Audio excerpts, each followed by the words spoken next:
Very warm afternoon to everyone present here. I think before I begin, let me fulfill my duties as the brand ambassador of Denorlin. I'd like to welcome each one of you to the product launch of Denorlin. Social media is evolving. I think each one of us is evolving along with social media. And my intent here is to only articulate why I've chosen to be the face of the platform of Denorlin, right? Why I've made this conscious choice to represent the brand of Denorlin. Now, before Tagore Senior actually gives us the product pitch of Denorlin, of the platform, because so far I know all of you are very excited to know what the platform is, how you are going to be part of the revolution that the platform is going to generate. So big ups to you, Tagore Senior, and all the very best for the product pitch. But in the morning when I entered the room, I've spoken to a lot of people and I've asked them, what could Denorlin be? What do you think Denorlin could be? Right? So the only answers I've got were a gamified social media platform. You get rewarded for your activity, get rewarded for your time. But what is time really?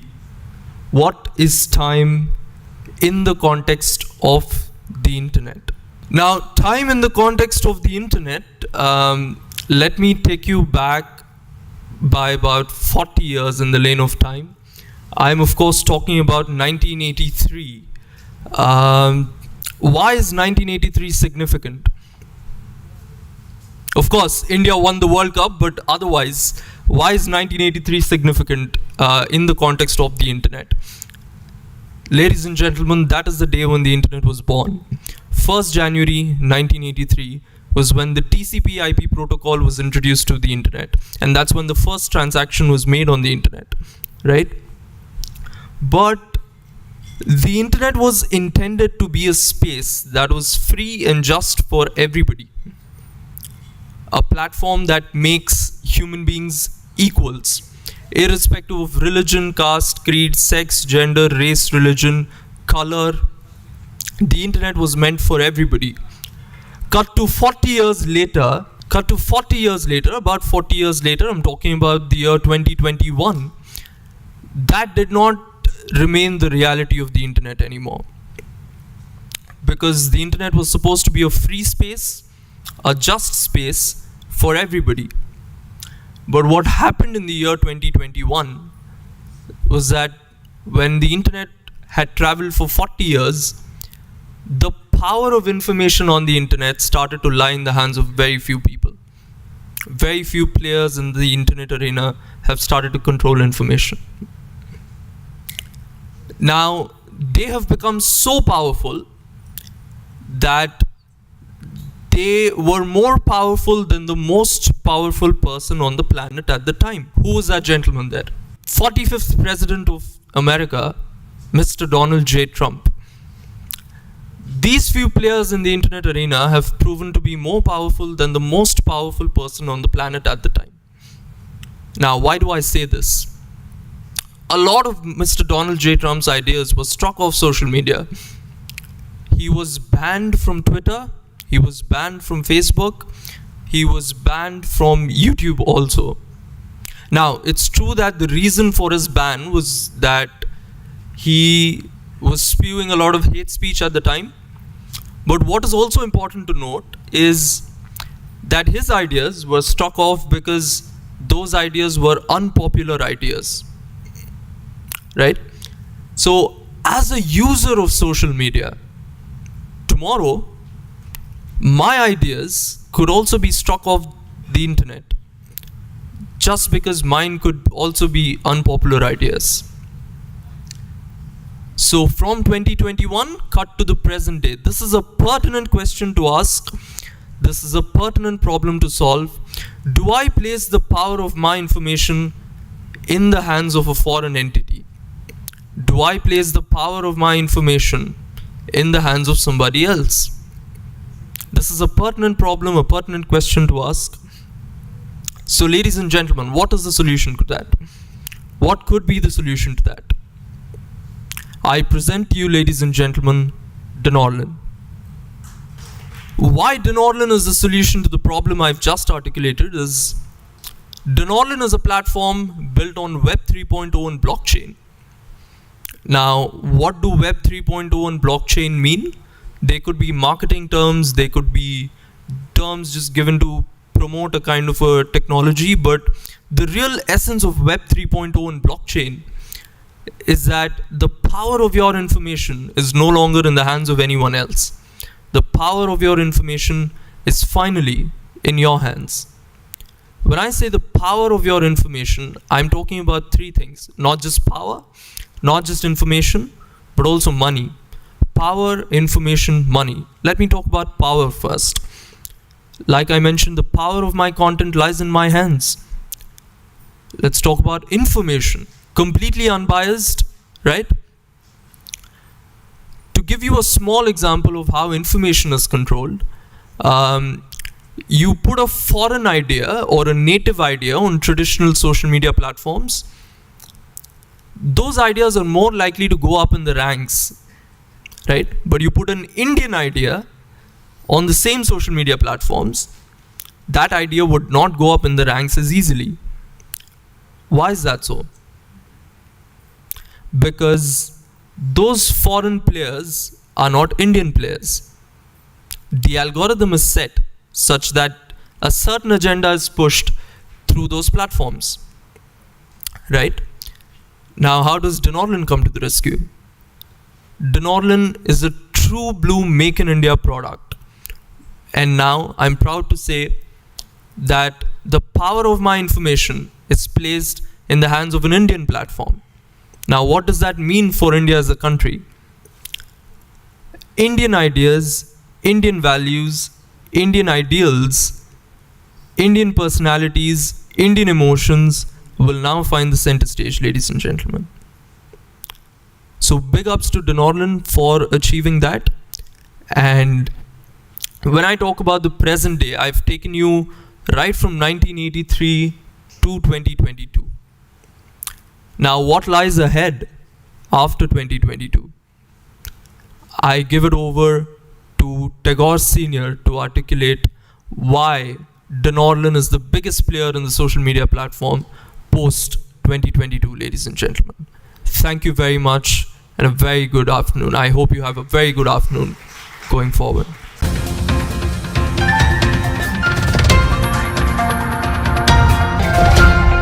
Denorlin, a gamified social media application, recently launched its beta version at an event organized at T-Hub. Tagore Jr., the founder of the startup, addressed the gathering at the launch. Listen in. Good morning, one and all. Thank you for coming today, sir. So, I will love to, my way of styling, welcoming everyone is Namaste, my dear humans. And this is the world of Denorlin. So, today here we are sitting here, the birth anniversary of Sir APJ Abdul Kalam. So, it's been up to 91 years that the earth is revolved around the sun. So, this is something which we've been waiting for since past 2 years. Working each and every day. Day and night. Meeting new people. Understanding new perspectives. Understanding more new perspectives. Let's say, as we know, I'm so stressed and so overwhelmed today, and I would like to first thank my team first for making us trusting me and my brother believe about this concept. As you people might listen about Denorlin, right? So I'm going to give you the overview of the concept and the journey of the Denorlin. So the idea was started in the lockdown period, and me and my brother started a character. It's a superhero character, which we named it as Galaxy Brains. As we are both, we named it as a Two Galaxy Brains. So the whole aspect of Two Galaxy Brain is something we want to differentiate the thought process between a human mind and a galaxy brain. So how a human mind thinks and how the galaxy mind thinks. Because as we need to understand that humans are flying from one planet to another planet, right? So the mind is evolved from so much of new perspectives. The world is not the same thing which we saw in the beginning of what we saw of before like 30, 20 years. The world changed entirely different into new era. So why this name Denorlan came into existence? I mean, most of the people might ask like, what is Denorlan? Denorlan is something Dena or Lena. That means give and take. So we believe that in life nothing is for free. We had a statement that even though if my mom feeds me, she's getting happiness in return. So there is no such thing called free or something. There's no meaning. We believe that everything which is happening in this entire world has a meaning to it and has a value to it. So that's how the Denorlan came into existence. So this is where we started. I mean, the galaxy of the journey of two galaxy brains, and in this process we have fixed with 3 points. That means to give the benefits to the end user.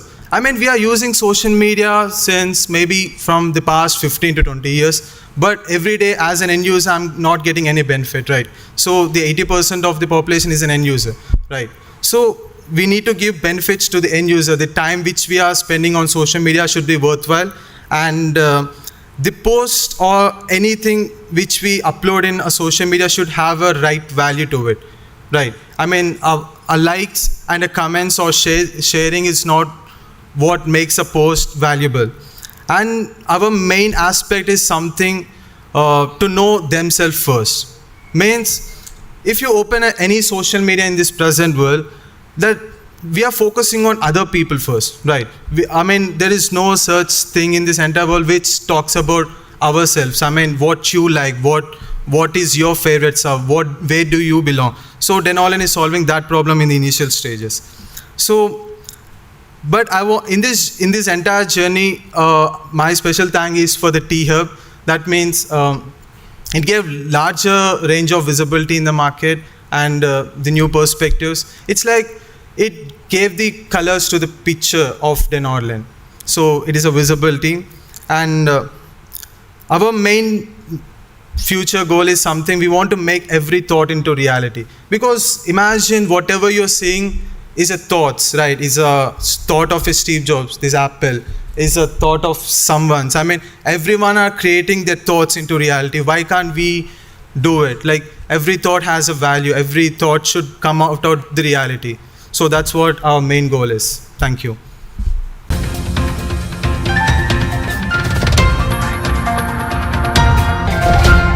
Denorlan, a gamified social media application, recently launched its beta version at an event organized at T-Hub. Tagore Sr., the founder of the startup, addressed the gathering at the launch. Listen in. The moment when you have pitched that Denorlan as Dana or Lena, I have seen that walking snake. You people might wonder, how many of you people have seen a walking snake in your life? Anyone? Anyone who have seen a walking snake? No, but I have seen it. Most every single day when I pitch the same concept to the world, people always respond like snakes don't walk, they crawl. But I have seen it. That is the power of vision. Where only, each and every single individual who believes an idea can see that walking snake. You might have seen your own walking snakes in your life, where you wanted to prove to the world that I have seen it, right? Am I right or wrong? Like, yes or no? Yes or no? Charan? Yes or no? Youngsters of the nation, like, I just want you to respond yes or no. So that is where we have a very self-confident about ourselves. Initially, Indian culture doesn't have a more experience towards the entrepreneurship kind of mindset. And, how every family goes through it. Initially, it was a really tough start for us to start the organization from our end. but we finally registered our company, and we have done a couple of good achievements within the process of the last 2 years. So we've been incubated in T-Hub on 2022 January 13th. It's been a quick 8 to 9 months that where we have that guidance from the T-Hub. Before Denorlin used to have a lot of trust issues in the market. So what T-Hub has given us is a visibility into the global market, where we can reach out to the whatever the target set of audience at a very near space. So in order to go through the concept like what Denorlin is developing, so our ultimately thought was to understand oneself first. Like the same question which someone, like I think Hari asked you, like how many of you know yourself first, right? The moment when someone comes for an interview, like tell me about yourself, they'll start pitching that this is my name, and this is what the college I have studied in, and this is what the school I have studied in. How many of, my question is like, how many of you guys really know yourself? Like me gurinchi meeku enta varaku telusu anedi, like that is what our ultimate awareness, that where we wanted to spread. So we finally came up with the 2 USP points for now, where you're gonna have the user experience by using our application. So first USP point, it's top 10s. What is top 10s? Do you ever think what's your favorite song is? What's your favorite first song is? What's your favorite first movie is? So we came up with a very unique feature which is called as top 10s. Click on any particular one. So we are coming up with a new feature which is called as top 10s. So each individual user can select 10 categories, within the given 45 categories. These are not like suggestions which you will get in the traditional social networking application, where users need to upload their favorites from their experiences, from their emotions. That is where you start thinking about yourself, like what exactly you are. Can anyone says, like, let us go with one single thing. Anyone from the back, I just wanted to, that's really appreciated to have your, support towards the Denorlin. Just hello? Hello? Yeah. Yeah, Charan. Yes, sir. So, like, you are also a beta tester of our application. Now, what's your experience using this top 10s? I just want you to share. Yeah. Hello? Yeah. Yeah. So, in my point of view, the top 10s are about the interested domains which we are good at, like which we like mostly. And the categories given, like I choose technology, like websites and everything, because I am interested in those. So I posted what I like the most. It says who am I, what I like, what I think. That's it. So what is that one good experience that you had by uploading your top 10s? I'm sharing what I know. So my one quick question for you to understand, like, do you really started thinking about yourself? And that's what the question we wanted to raise. Yes, sir. Thank you so much. So this is where we have believed, working on these top 10s can really make user understand who they actually are. And we came up with another USP point which is called as valuation process, where we have believed, if Picasso painting has its own value, why not the post on social media? If Picasso painting has its own value in the market, why we are restricting the users to value a post on social media? By giving certain amount of, whatever the set of value features they are giving in the current market. So what we came up with, another USP point which is called as a valuation process. Just scroll up. So this is how the valuation process works in the Denorlin. So there is a structure which we have built an algorithm with the support of technical team. So moving forward, like the entire, why I'm not pitching the entire concept to you, because if I say this is a comedy movie or if this is an action movie, you're gonna view the movie in terms of what I said. So what we wanted to do is like have the hands-on experience of using the application, have your feedbacks, have your suggestions how we can improve the user-friendly experience of using this Denorland application, and how we have built this application right from the scratch. I just want technical team to work on this.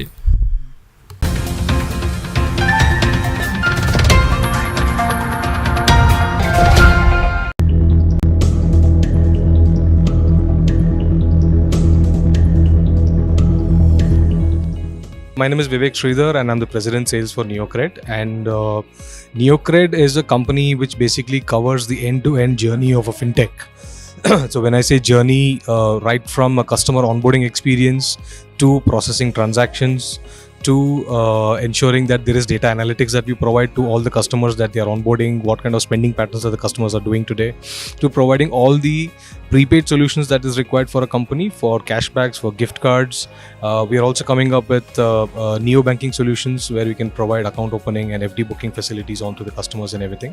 So we provide an end-to-end journey of a fintech. So right from the time a fintech is born to the time a fintech becomes with a 1 million customer, the entire solution that a fintech would require is something that we provide. And this solution, what we call is the Neobox solution. And this is something that we're doing today in terms of revolutionizing and democratizing the entire financial industry today. Thank you so much. Thank you.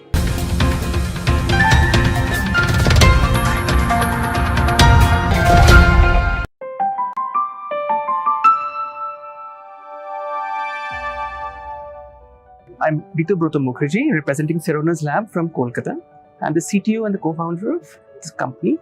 And here we are showcasing a product which is an ICU ventilator, which has been indigenously built.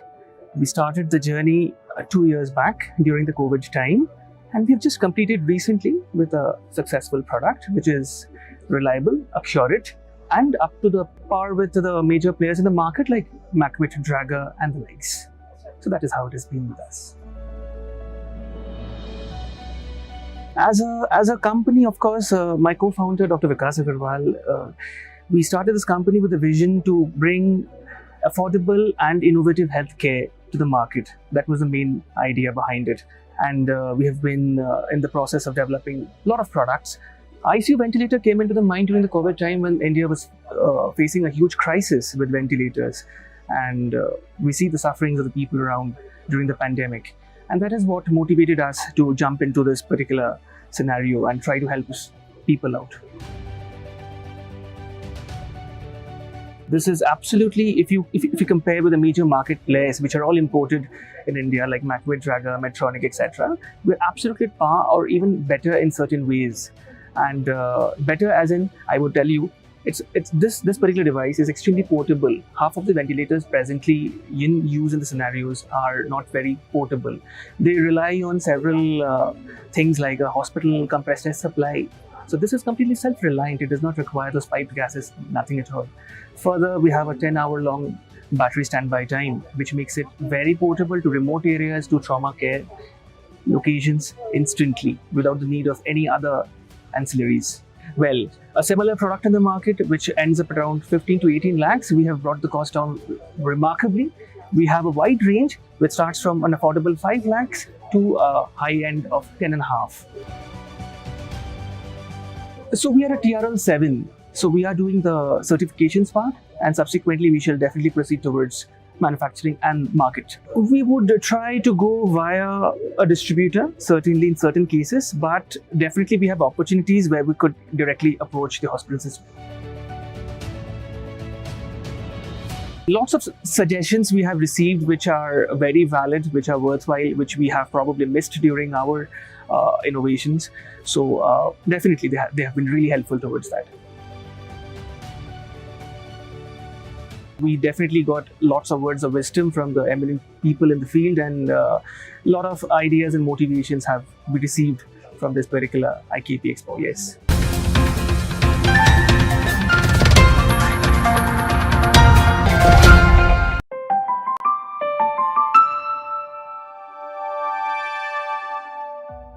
International Knowledge Millennium Conference 22 was organized in Hyderabad by International Knowledge Park, a life sciences incubator.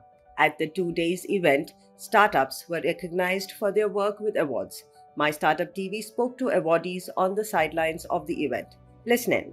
Hi, I'm Vaibhav Bhatia, CEO of Lamarck Biotech. We are a company dedicated to drug product formulations.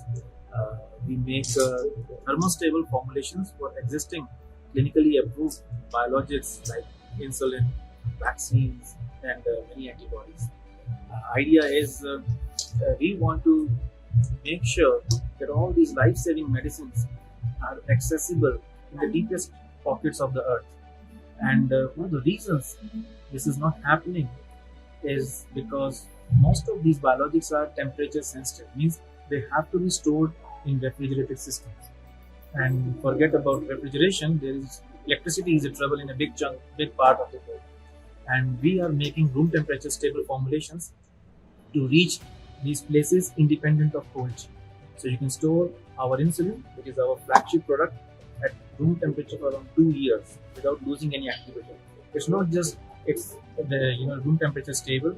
In addition, it provides you better quality than any existing product in the market.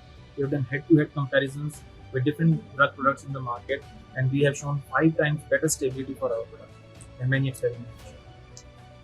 We are now working in strategic collaborations with big pharma companies as for insulin, to make sure that we are able to reach market in a pretty quick way, where we can have a shorter clinical studies and try to be able to access a big part of the market, especially companies who are trying to reach these zones of globe which are not accessible currently, especially Middle East, Africa, Latin America, where the cold chain is not very exacting.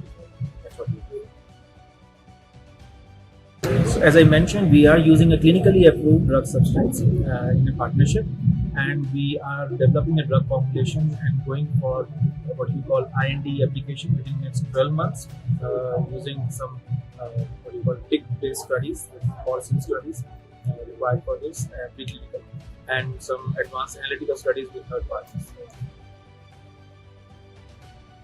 When we say full commercial, as I said, we work in strategic collaboration, and just to make sure that the strategic collaboration becomes a reality, where it's a paid collaboration, we are expecting to spend around 1 to 1.5 million only, which is still phase 1 clinical trials. And in case we have to go for manufacturing ourselves, which we'll have to decide later after 18 months, that could be a bigger expense, but that's the latest stage for sure. Means in this case, we have to apply for all these after the clinical validation is done. So current stage, as I mentioned, we plan to use clinically validated drug substances. So we may not require many certifications for the drug substance, the API part. Only at the drug product level there could be changes. So it is reduced, but we have to apply for all of them once the clinical trials are done. IKP, has been organizing this for 3 years. Last 3 years I have been attending it, and it has been great networking event for me. I have met kind of every sector, regulatory, manufacturing, planning. So I have met people, the top class people from every sector. It has been great. To Dipanvita ma'am, Vishu, they have been organizing this, in the best possible manner for many years that I have seen. I just talked to one of your person, and it's a great thing. In fact, I was thinking why it's called My Startup. And I was like, okay, it's my startup. So and it's a very empathetic way, and really, most of the startups, they don't have that kind of money to do their marketing and to reach to the people, to get the brain space. And it's a real effort that people are putting in. Really, thank you for that.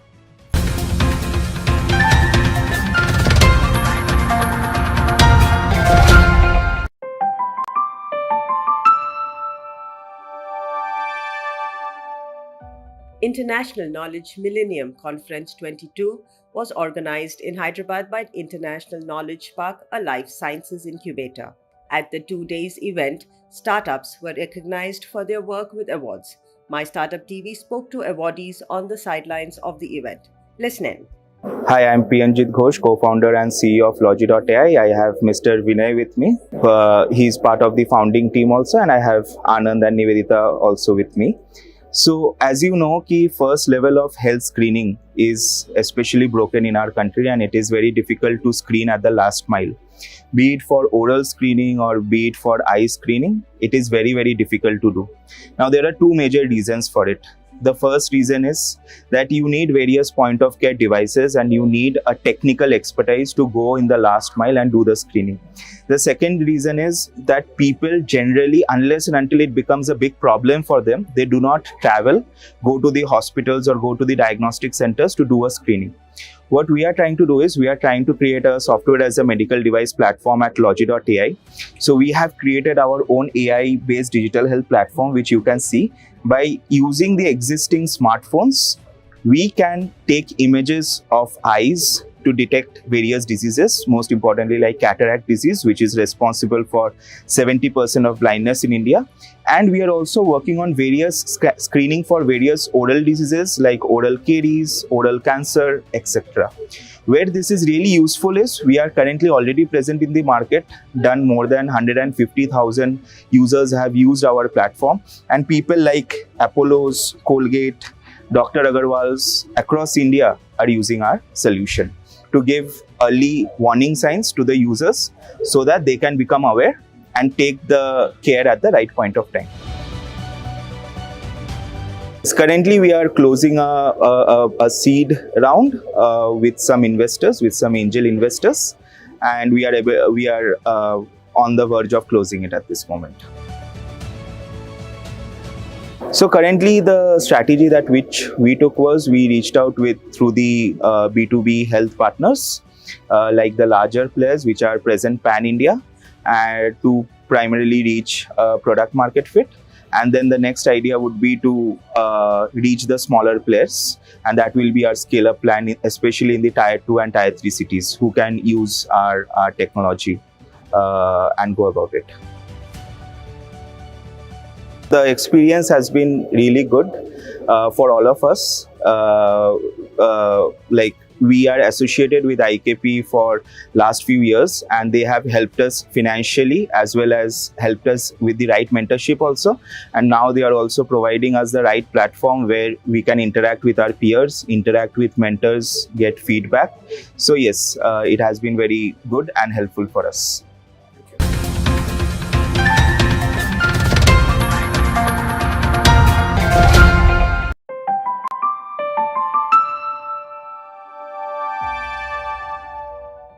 Hi, I'm Dr. Ravi Kiran Manapuram, and I've founded this company called Medev Plus. It's registered as Tishas Medical Device Development. People know it by Tishas and Medev Plus as well. And I'm the managing director of the company as well. The company started with two other managing directors, Shweta Patnaik and Smita Patnaik, and Dr. Matthew Kurian is an ophthalmologist at Chaitanya Eye Hospital as well. And then we have other funding partners like PMC, Photonics Marketing Company, Mr. Atulya ji. We have VIT TBI, who gave a Bayrak seed fund. And we are also supported with BIG and Elevate from Government of Karnataka. What we do here is we are diagnosing glaucoma at a very early stage, and this diagnosis can happen anywhere at any point of time and can be done by anybody. It's a very portable device, and it can be carried in the flight as well as in the on the bike. It has been made so robust that it can be carried anywhere. It uses a very proven technology called optical coherence tomography. It is a 3D imaging technique. It passes light and gives a 3D structure of the eye, and from the 3D structure of the eye, we develop something called as a retina nerve fiber layer thickness map, and that thickness map gives the initial glaucoma causes of glaucoma. Now, since it's a 3D imaging system, it has much more potential as well. We can also look at age-related macular degeneration. We can also look at diabetic retinopathy, keratoconus, keratitis. So the entire eye diseases can be diagnosed using this technology. But currently we are focusing on glaucoma because as of now there is no tool which can identify glaucoma at a very early stage, and glaucoma being the 12% blindness causing disease that is prevalent in India. In fact, WHO and NBM from NH, all they prefer that every person who is 40 years and above needs glaucoma screening at every 6 months. So that's the requirement as of now, and that is what we have developed. We have passed our regulatory 2 days back, and we are ready for the clinical validation. We have tied up with few hospitals to get our clinical validations done. And the next step we have is to make it further small, so 6 kilograms. We have already designed. We have patented. We have one patent filed internationally, and 2 more patents following up. And the entire product release is planned for this financial year, before March 31st, 2023. The funding is very important because it's a deep technology product. As of now, thanks to Indian government and thanks to Karnataka government and thanks to VIT who supported us, right now we have very low margins. We see there's quite a lot of imports in here. We are looking to raise close to 5 crore so that we can convert this product to a completely indigenous, so that we can have more margins in our product. So that's the kind of amount we are planning to raise. This particular product is equipped with so much technology. It has got an OLED inside, which was researched by multiple hospitals, and that data we have used. We have made it in such a way that one shot, it takes less than 2 minutes to get the entire scan of the eye. So it is designed in such a way that anybody, any vision technician, even a high school pass out, can easily use the system. You know, Anganwadi workers can also use it, and like a set of 100 people can use it. Are trained, then this device can be taken up by the government and even internationally. It's it's very easy to get trained. Actually, when we heard first time about my startup TV, it was like, you know, it was like a river flowing to the right tributary. You know, it was like amazing. This is what something we really want, and we can go fishing. You know, it's for both for I think investors as well. They can find us, and we can get exposure to the right audience. You know, there are multiple platforms, but getting exposure to the right audience is very, very important. I think that's what you guys are doing.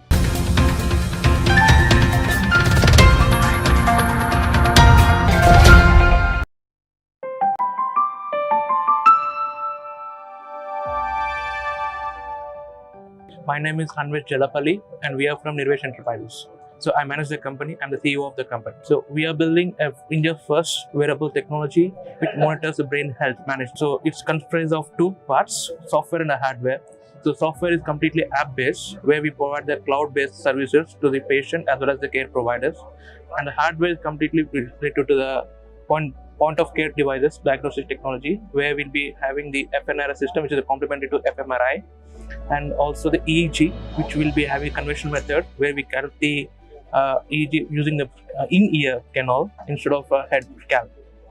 So this is the overall brief, but we are completely into 2 verticals, brain injury as well as the stroke management.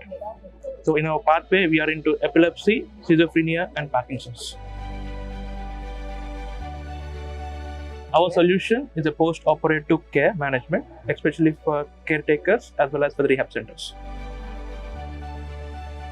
We are looking for funding of 4 crores for scaling up our product, and currently we are having grants from BIRAC as well as Nidhi Prayas. And we're thankful for the IKP support because of the mentoring as well as for the grant. So we are in a current state of validation, where we are looking for the cohorts help also for the validated products. So once we are done, we will be going for the CDSCO license along with the EU MDR.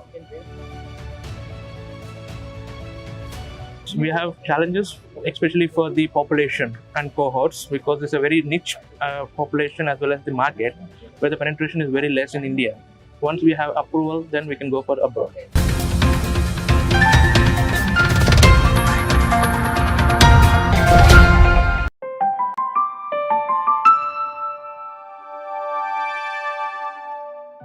International Knowledge Millennium Conference 22 was organized in Hyderabad by International Knowledge Park, a life sciences incubator. At the 2 days event, startups were recognized for their work with awards. My Startup TV spoke to awardees on the sidelines of the event. Listen in. Hi, I'm Rajesh Yadav, CEO of Aerobasis Innovations Private Limited. We are an IIT Hyderabad incubated startup. We are incubated at Center for Healthcare Entrepreneurship. We basically develop medical devices, smart medical devices for ICU care products. So our first device is Jeevan Light, what you see right in front of you. It's an adult and pediatric based ventilator which can be controlled from a distance. It has an IoT feature. That's a key feature that we required during COVID times. That's when we wanted the help from the doctors. When doctors are in close contact with their patients, they might get the contamination from them. So that's when we thought if we can control the device from a distance is what our overall idea was. We have a tab over here, 10-inch tab, which can be detached also and can be controlled from anywhere from nearby, or also if you want to control the whole system. In a rural setup, you have some doctors and there's a doctor, a well-established, experienced doctor in city, and they want to control the system, see what is their exact current monitoring status. That also they can do it by logging into the system. That's a key feature. In terms of cost, we have placed ourselves at 4 lakhs. As we compare with respect to our competitors, they will be like costing around 15 lakhs. With that, we have 1/3 is the price is what we were, the major part, a novelty which you want to place. We are already deployed 65 units. So using support from USAID and other different partners, government partners like Department of Science and Technology, Department of Biotechnology and BIRAC. This is like a very ideal product for anyone who's from tier 2 cities. They have like very small bed size of 10 to 15 and they want to afford for upgrading their hospitals to as compared to a tier 1. That's a market which we have tapped in, which is a market which is not so far tapped in by the international brands. So because of the cost advantage, they are very keen to buy our units. That's why we have 200 plus pre-orders right now that we're currently working around to build the inventory and scaling up. That's our major goal in the next 6 months. We do have 3 products in our portfolio. This is the second device which we are working. The first one is the differential lung ventilation. That's the world's first differential lung ventilation. Though we consider lung as a single organ, there's like 2 different compartments. If one lung is infected more than the other, can we do it a differential way is what our hypothesis. With that, we did the initial set of product. It's almost an upgraded version of this, where you have 2 different flow rate, 2 different pressure, and then each lung can get different pressure. That's the first device. The third device is the JV Fit. It's like a smart vital monitor. It's like a watch which you can wear it. It will be able to collect SpO2 vital monitors, and that can be connected to a system. It will be like a full like feedback loop where the diagnosis will be done by the watch and the therapeutics will be given by the system. That's like we're trying to tap into all this devices which is required for critical care. That's how we are trying to get into the market. So we are looking for raising $2 to $3 million at an evaluation of 100 crore. That's like next set of plan. This for increasing the scale up, where we have a target of around reaching 1,000 unit sale by end of 2023 and 2024. That's like we are part of a Mission Bharat program where we want to deploy this ICU care products in rural setup, so that the rural setup people who have these kind of problems, they don't have to be dependent on a tier 1 city. They have to travel all the way to a city. They lose their daily jobs. It's not just them, the relative also lose it. And they go to a burden of paying the loan. So those things can be dropped down if we can deploy these kind of units into a rural setup and enhance their quality of care. We are looking for C certification. So we have finished almost 50% of the paperwork. We are now looking for it. So it will take around next 3 to 4 months to get the certification in process. And then we are open for European, Asian and African market. IKMC 2022 has been a great experience. We have been part of this IKP for a long time, and this is a great exposure for any startup like us at whatever stage you are, even prototype or in a commercial stage. It helps us to connect with the investors who are coming in, and also to pitch your ideas to new people who are looking to invest also. And also there are sometimes you also look for internships and someone who wants to join the company to also get an exposure. That's something which we are currently exploring. Let's see how things works out.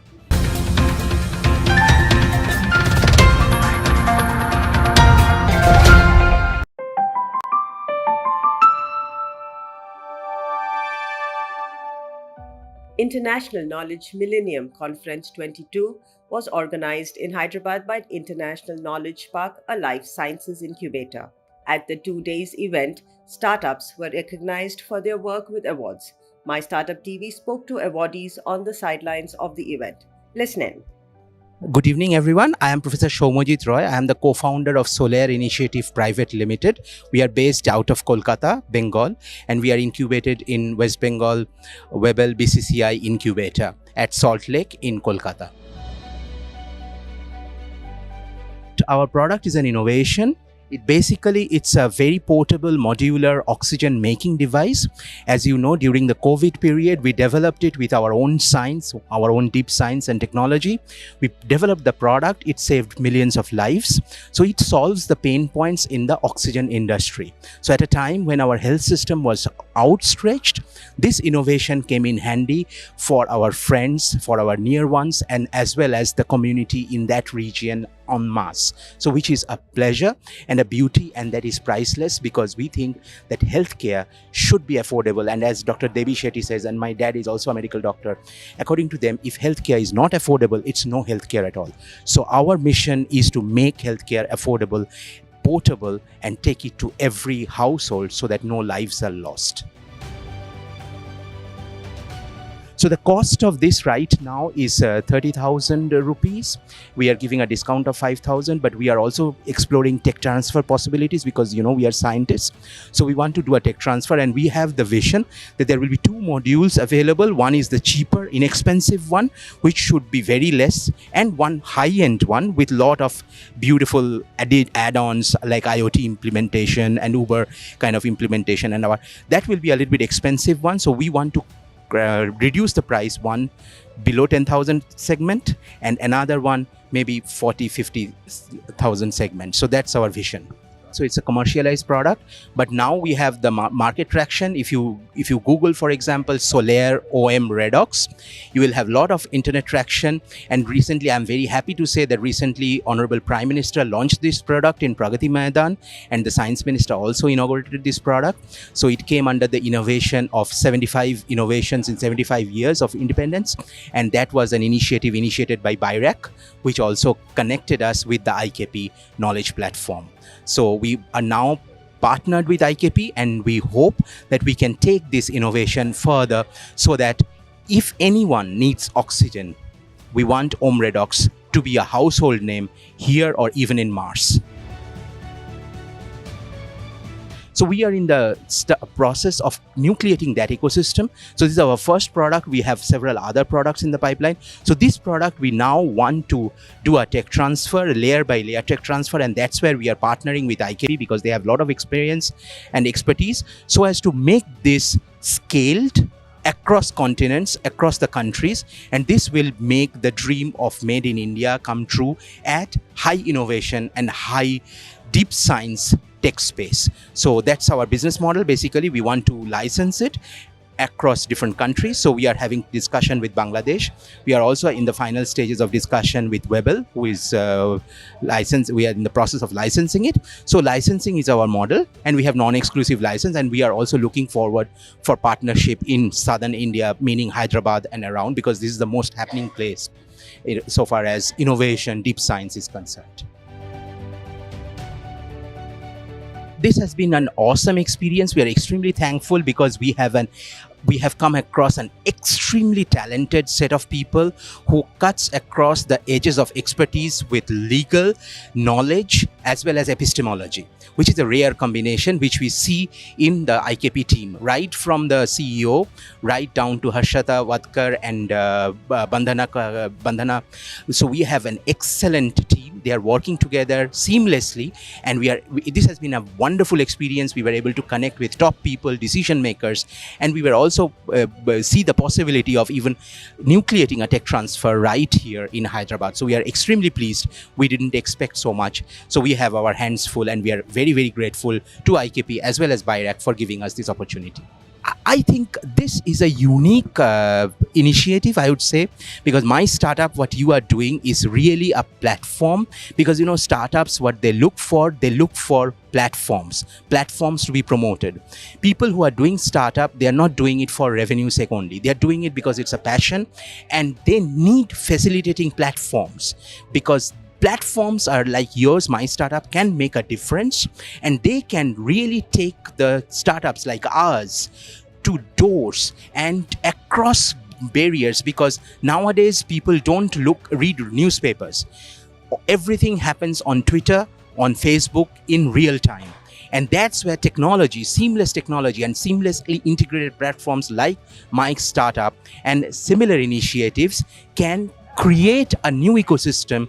They can become a new fourth pillar, so to speak, of this fabric where executive, legislature and judiciary, if you consider them as three pillars, then these type of platforms can become the fourth pillar, and they can enable us and they can reach us, take us to a different level. So I think it's a wonderful initiative, and we hope that we can also, be part of this initiative and help each other and giving back to the society. That's also the dream, I think, of every startup owner or startup initiator, because at the bottom of our heart, we are trying to make India a better place to be. So it's a wonderful initiative, and thank you so much.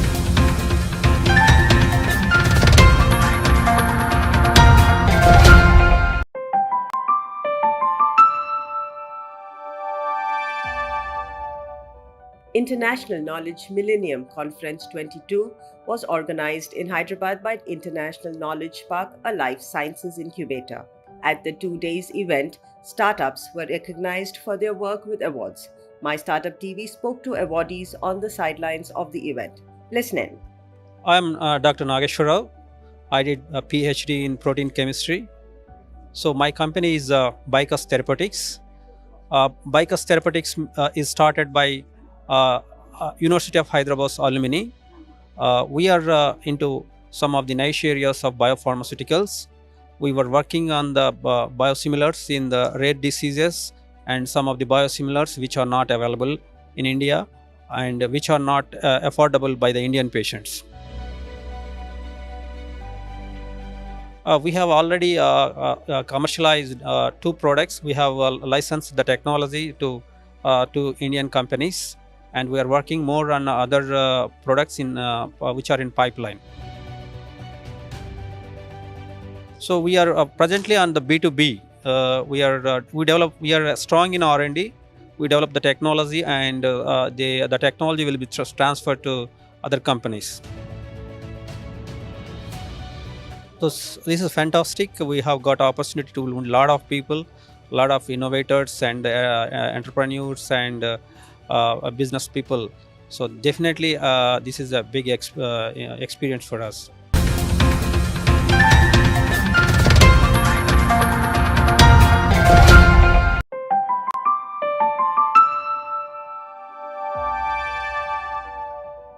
Good morning. This is Rohan Tripathi. I'm the founder of iNovocare Health Sub Solutions Private Limited. Now, if any of you follow cricket regularly, you would have seen that this year during the IPL auctions, the auctioneer Hugh Edmundis had a fall, had a blackout and fell down. That is one of the symptoms of autonomic neuropathy. That is what we are trying to diagnose here. If you see that autonomic neuropathy has not one but many symptoms that tremendously degrade the general quality of life, and this increases a lot when you have diabetes, when you have old age, and even with some diseases like long COVID. So what we are doing here is we are recording your body's response when you are performing certain activities like change in posture, when you are doing activities like sustained hand grip, when you are doing a Valsalva maneuver, and we are comparing it with the medically set parameters results. We are following the Edwings et al. That has been accepted by the medical fraternity globally. The way we entered working into this was we had developed a very simple prototype of a head-up tiltable test for one of our mentors, Dr. Shaman's Dar, at the School of Tropical Medicine, Kolkata. Upon setting this up, we found out that the diagnostics required with that simple seesaw-like head-up tiltable test were severely lacking. After understanding that, we went to a lot of doctors for people involved in the medical education fraternity, and there we found out that a lot of doctors, they are saying, when we are asking them, do you think your patients, especially the diabetic people, must have this test done? They are saying yes. Then we ask them, how many of your patients have done it? Then they give us a smile. that's why we critically understood and tried to understand why this test is not happening. We examined the existing devices in this who are doing this partially. We found that one of the issues was the price was an issue, accessibility was an issue. Another issue was these devices are very bulky devices where the software runs in a separate PC or computer that you can understand increases the price by 60-70,000. And if you think of the range of this problem, in India, the diabetic numbers are not a surprise to anyone. Even the elderly boom is absolutely at our doors. So that's why we think this is the time to look into this product. It's not about what I think, it's what the American Diabetes Association recommends. They are saying that for everyone with type 2 diabetes mellitus, everyone should have periodic testing of autonomic neuropathy. And even for the elderly, this is also critically required. Even these days, the doctors are saying for people who are rehabilitating or recovering from stroke, the stroke patients, to understand the quality of rehabilitation, this is required. Even these days, they are saying, the medical science is saying that for the sports people, because the sports people have to go through a lot of checks to see their physical fitness is at the best levels. You can perform a yo-yo test to get your external fitness done, but what about your autonomic neuropathy? So for these responses, it's essential to have tests like this. Currently, we have completed the individual parameter testing successfully with a very positive result. We have received the bioignition grant, and up next we are heading towards the testing in the medical clinical setting with near about 100 patients in a hospital with a medical supervision. Currently, what we are planning to do is enter near the commercial stage, gather as much as data from the grants that we have raised using BIRAC Big and initially Nidhi Prayas.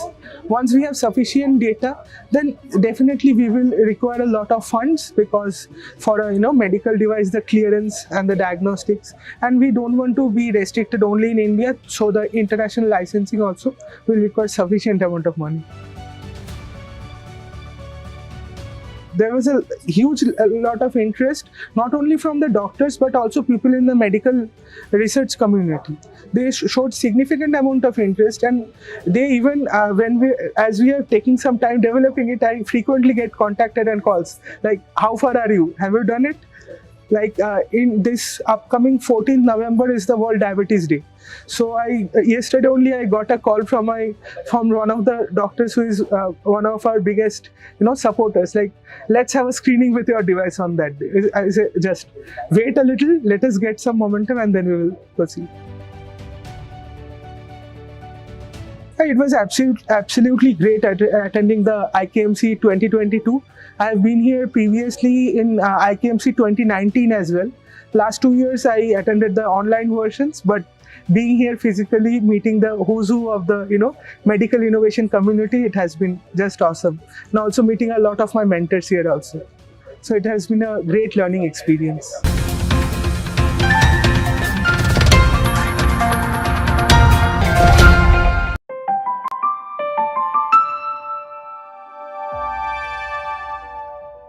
I'm Sandal Kotawala from Alphalius Technology Private Limited, and at Alphalius we have built world's first portable visual field perimeter. So essentially what this is it's a device for testing glaucoma. Now glaucoma is an eye disease from which almost 60 million people are affected worldwide, and it goes undiagnosed. So you may have glaucoma, right, in one of your eye, and since you open both your eyes, you may not realize that you have glaucoma. So until you get tested, you don't realize, and in fact 90% people goes undiagnosed. So what we have made is a test in a VR. It's essentially kind of a game where you can wear this VR headset and do a testing for glaucoma. And typically the traditional devices, they are big and bulky, costing about 25 lakh rupees, right? And it takes almost 30 minutes for a test to complete for a patient. What we have done is we have made that 1/10 the cost of conventional device. So it's 1/10 the cost, and it's 100 times portable. and it's way more comfortable for the patient. We worked with Arvind Eye Hospital and Johns Hopkins to validate it, and currently we have 100 plus users, 100 plus doctors who are already using it. More than 50,000 testing being done through our devices. We have an OEM who is doing it. Earlier we used to manufacture in Bangalore, but then we outsourced. As we were scaling up, we outsourced it to an OEM. And going forward, I think OEM based approach works best for us for the volumes we have. Yeah. The visual field perimeter market itself is about $500 million market in annual sales, and talking about other tests that can be incorporated. So the market is somewhere around $1 billion a year kind of revenue, and our strategy going forward is essentially to go device as a service, where instead of doctor having to pay for this device, he can pay per test utility, and that's what we are trying to raise about $500,000 to pilot and scale up that model. So far, since we have been mostly in India, we don't have, we are in process of getting CE.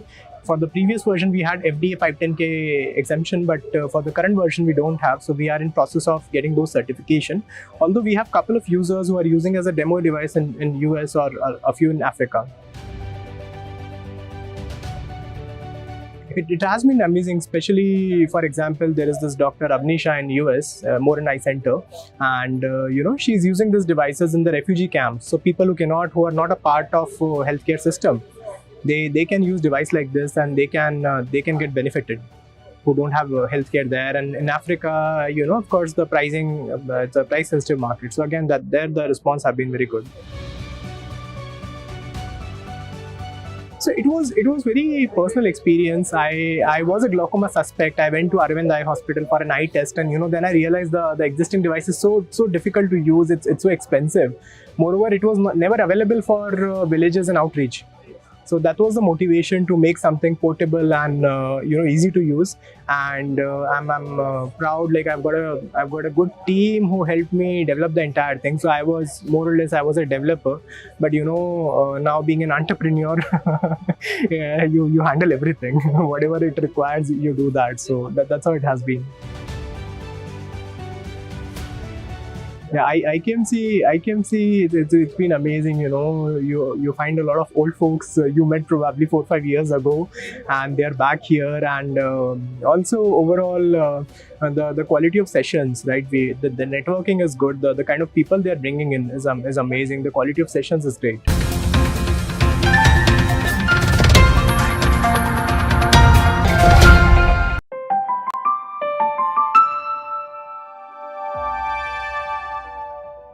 Hi, my name is Chandramouli. I'm the founder of Care Health Tech Services Private Limited. So what we are doing in Care is we are primarily trying to bridge the gap between the rural patients and the doctors in the city with the help of a health worker. So ideally, through our model, we'll be empowering ASHA workers, Anganwadi workers, or diagnostics center guys, or even a paramedic personnel with our mobile app, which will enable them to book appointments on behalf of the patients and connect them to the right specialists. So as you know, nearly 70% of the population in India lives in rural areas, and many of them do not have access to specialist doctors, right? So even in the primary healthcare centers, which are almost like 10 kilometers away, none of them have a proper doctor. And in community health centers, nearly 70% of them also don't have specialist doctors.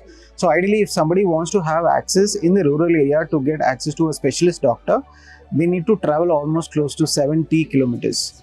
So as you know, that is very difficult. On top of it, there are patient profiles like pregnant women, senior citizens, injured personnel. So they need specialists, and they can't even move an inch out of their house. So the idea is to help these kind of patients with the help of health workers.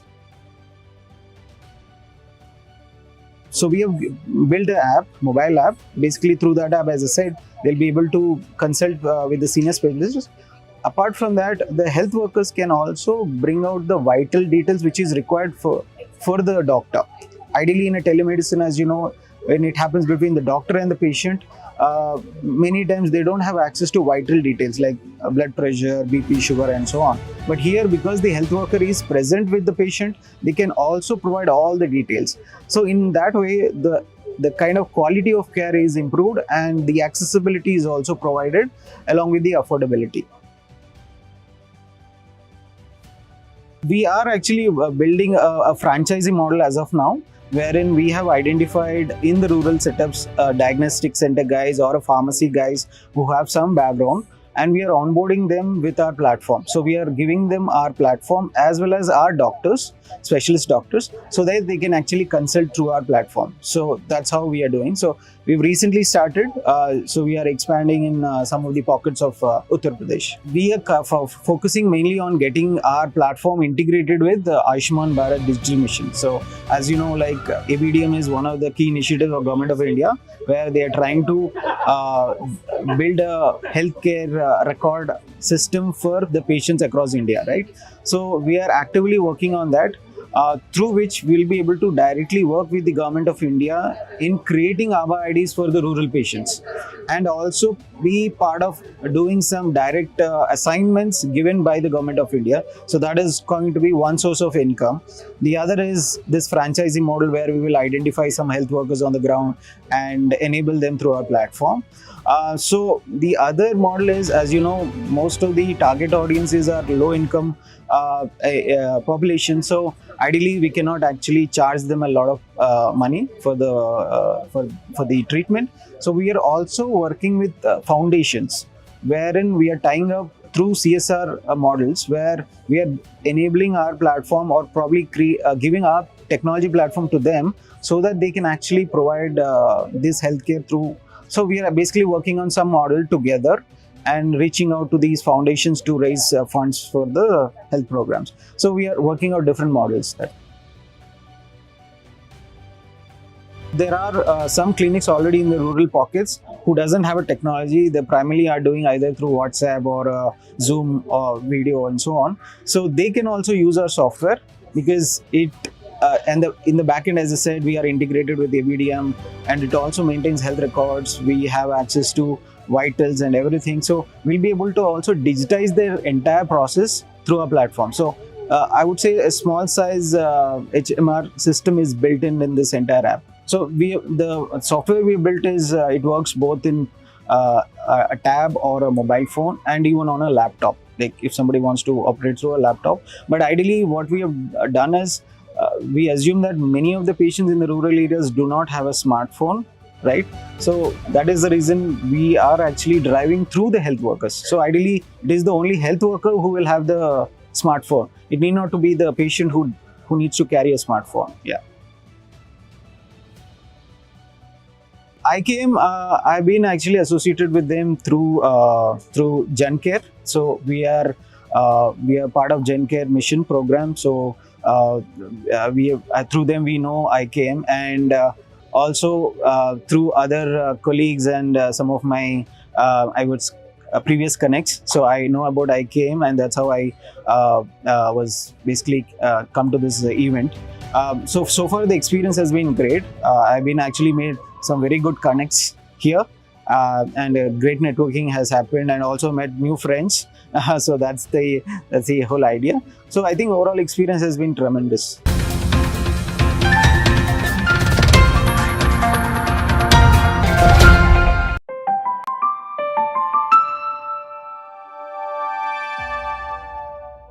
International Knowledge Millennium Conference 22 was organized in Hyderabad by International Knowledge Park, a life sciences incubator. At the 2 days event, startups were recognized for their work with awards. My Startup TV spoke to awardees on the sidelines of the event. Listen in. Hi, my name is Dr.Mansukhmandaviya, and I am CEO and Chief Scientific Officer of UR Advanced Therapeutics. We are a group of academicians and industrial scientists which started this company. We are majorly focused on innovation, bringing innovation to India. And currently our first product that we have launched is a dynamic apoptosis detection kit. What it does is it identifies the dying cell. So if you are screening for n number of drugs to identify a drug which is specific for a specific cancer, you will screen for thousands of drugs, and you want an identification mechanism which drug of cancer. So there this kit is being used, and this kit is a competitor for a current global gold standard player, which is annexin 5, that is a 32 kilodalton protein. What we have developed is a 1.5 kilodalton small peptide. It is a single step process. You just add it to your cells and start observing the dying cells, and it can be used for facts, you can be using for imaging, or you can use by fluorimetry. So you can have a number of applications, and at the same time, being small, it can penetrate into deep tissue. That means you can image or screen for the cells that are deep inside your tissue for dying cells. Further to this, we have a few more products that are in line, which are again patented by us. And the next product is a exosome identification kit. The current method of doing exosome isolation is using ultracentrifugation or antibody-based precipitation. What we have identified is a pan-exosomal marker, which can precipitate the cell exosomes from various cells or tissues, or even smallest volume of tissue like tear fluid. You can identify the exosomes, and thus we can go for a non-invasive diagnostic approaches using this. Currently, we just soft launched our one product, and we'll be in the market by Asia 2023. And in between time, we are supplying the kits to different market players as well as academics and industries, so that we get beta testing done. It will take another 3 months before we are commercialized in the market. So currently we are funding by ourselves, and we are looking for a strategic investor or like a long-term partner who can help us in achieving our bigger ambitions and goals.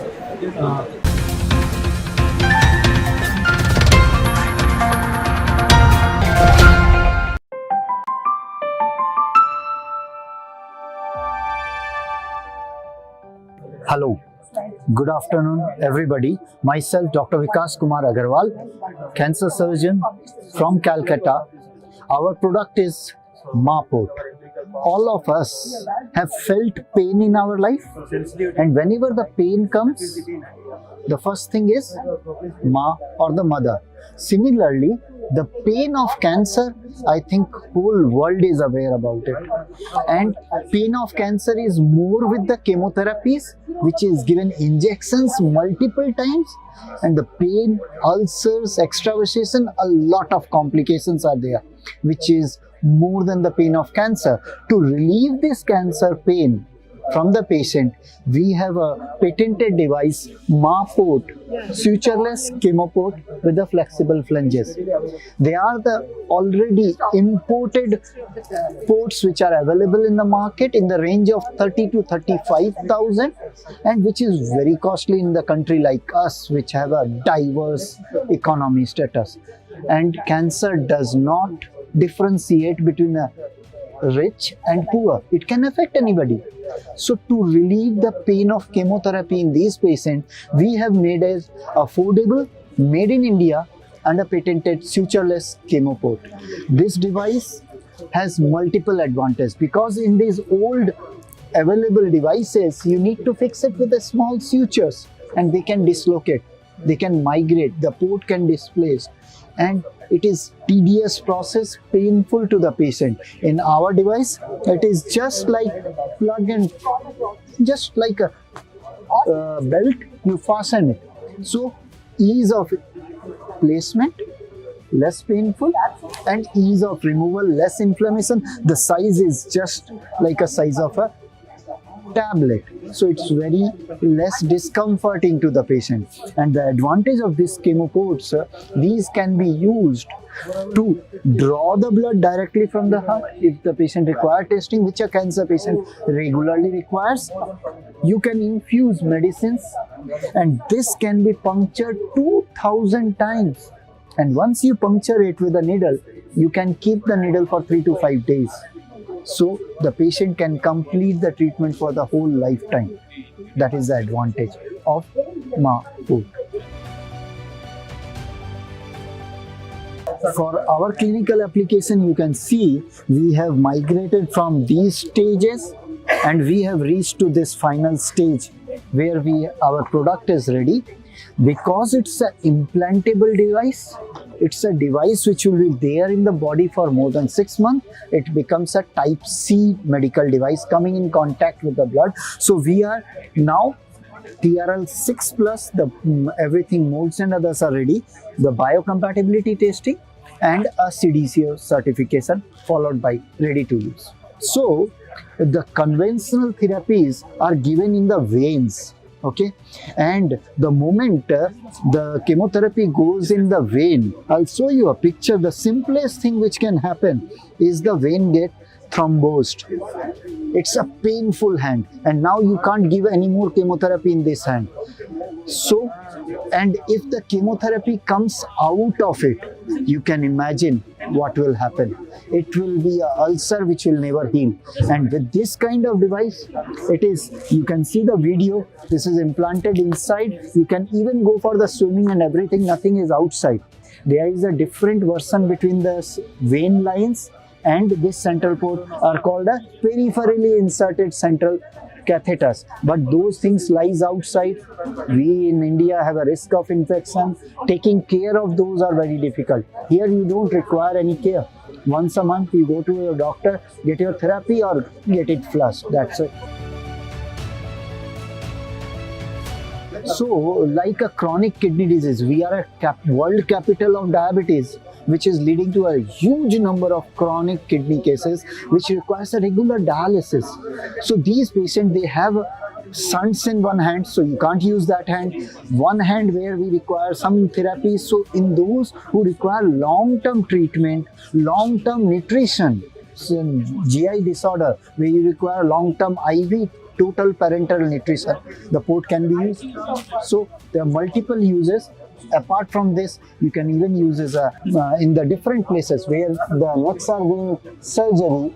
In that, if you require this, you can put it in the other large vein called a femoral vein and others. So there are multiple uses apart from the chemo also.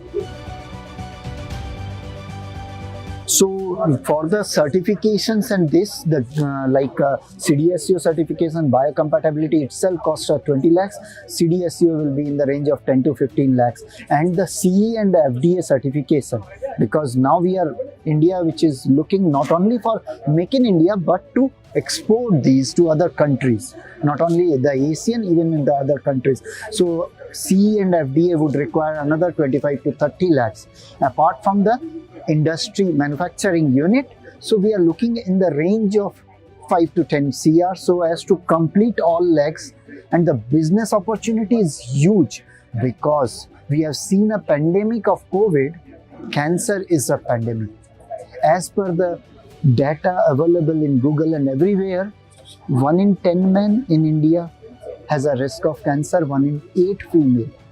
Already 15 lakh new cancer patients every year, and 70 to 80% requires chemotherapy. So the huge opportunity of the investor to get a hike in his investment from seed to series A or B, everybody will be benefited. The investment as a partnership in the company and 5 to 10 CR so that we can complete the leg. Half completion, even an initial of 1 CR, and once we complete the leg, then they invest the further. That's okay. So it should be a. It is amazing. We are already a big Bharat grantee. So that was a huge support in the development phase. And after attending this, brushing a shoulder with those who's in the industry, those who have developed from innovation to a company, the words of wisdom and are huge, which has helped us in overcoming the hurdles, reducing the cost of biocompatibility, meeting the people who are into biocompatibility and testing and others. So that will be a great leap for us to move forward to market.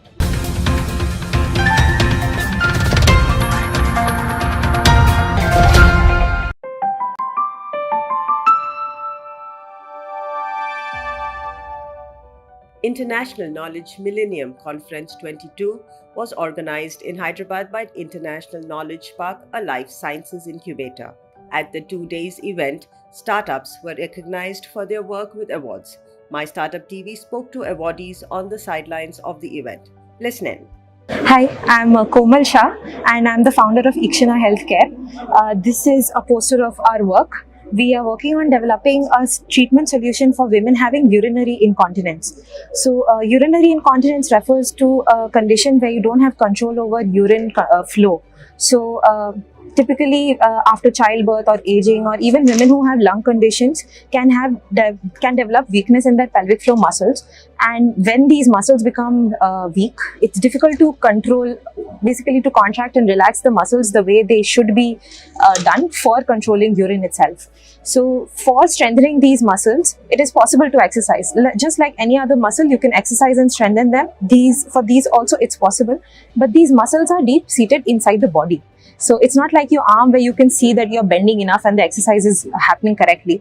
So these muscles are inside the body. So about 40% women are not able to do these exercises correctly. So the electrical stimulation is a known alternative where you give stimulation pulses, electrical pulses to these muscles, and the pulses will make the muscles contract and relax the way they should happen clinically. So here what we are doing is that we are putting the same electrical stimulation, the entire technology platform, into a wearable. The reason why we are doing this is because this treatment, it needs to be given multiple times a day, every day for several months at a stretch. So it's difficult for women to visit clinical setups, say to a physiotherapist or to a gynecologist for so many times every day, and naturally the compliance is very low. So that's the reason why we need something which they can use in a portable manner. There are other devices which can do the same thing. Like in India, we have Liberty by Utah Medicals, but they give electrical stimulation with an intravaginal device, which is not comfortable and to a large extent seen as a taboo in India. So what we are using are surface-based electrodes. It's just a wearable where you can, this is the line along which electrodes and other parts come in. These are integrated in the wearable, and it's very thin and it's very discreet to use. So I can basically be wearing this sitting at my work desk doing my work, and no one would know that I'm actually taking the treatment. So that is the main USP of our device. The other aspect here is that women in general in India are not really aware that this situation can be cured. We've actually met more than 100, about 120 women, and we've spoken to them. And what we learned is a lot of them think that, my grandmother had it, my mother had it, so I was just expecting to get it.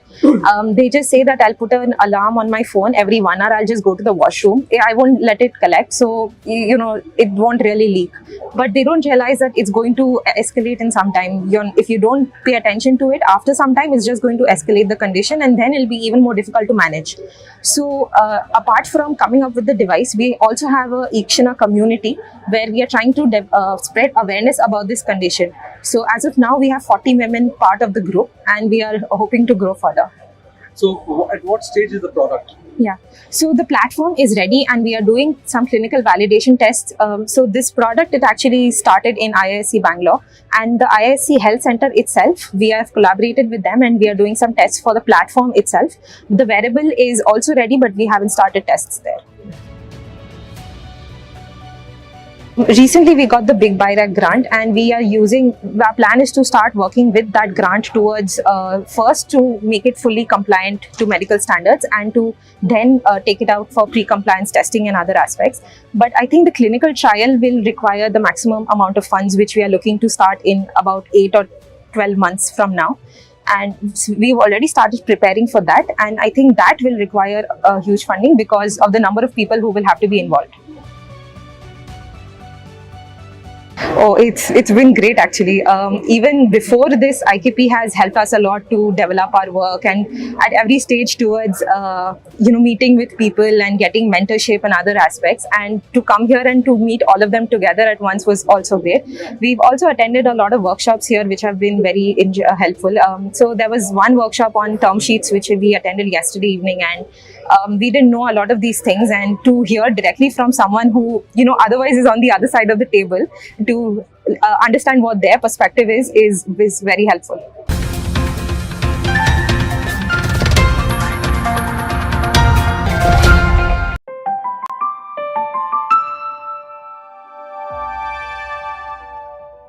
Hello, my name is SK Dash, and I am the Managing Director of Consighton Life Sciences Private Limited.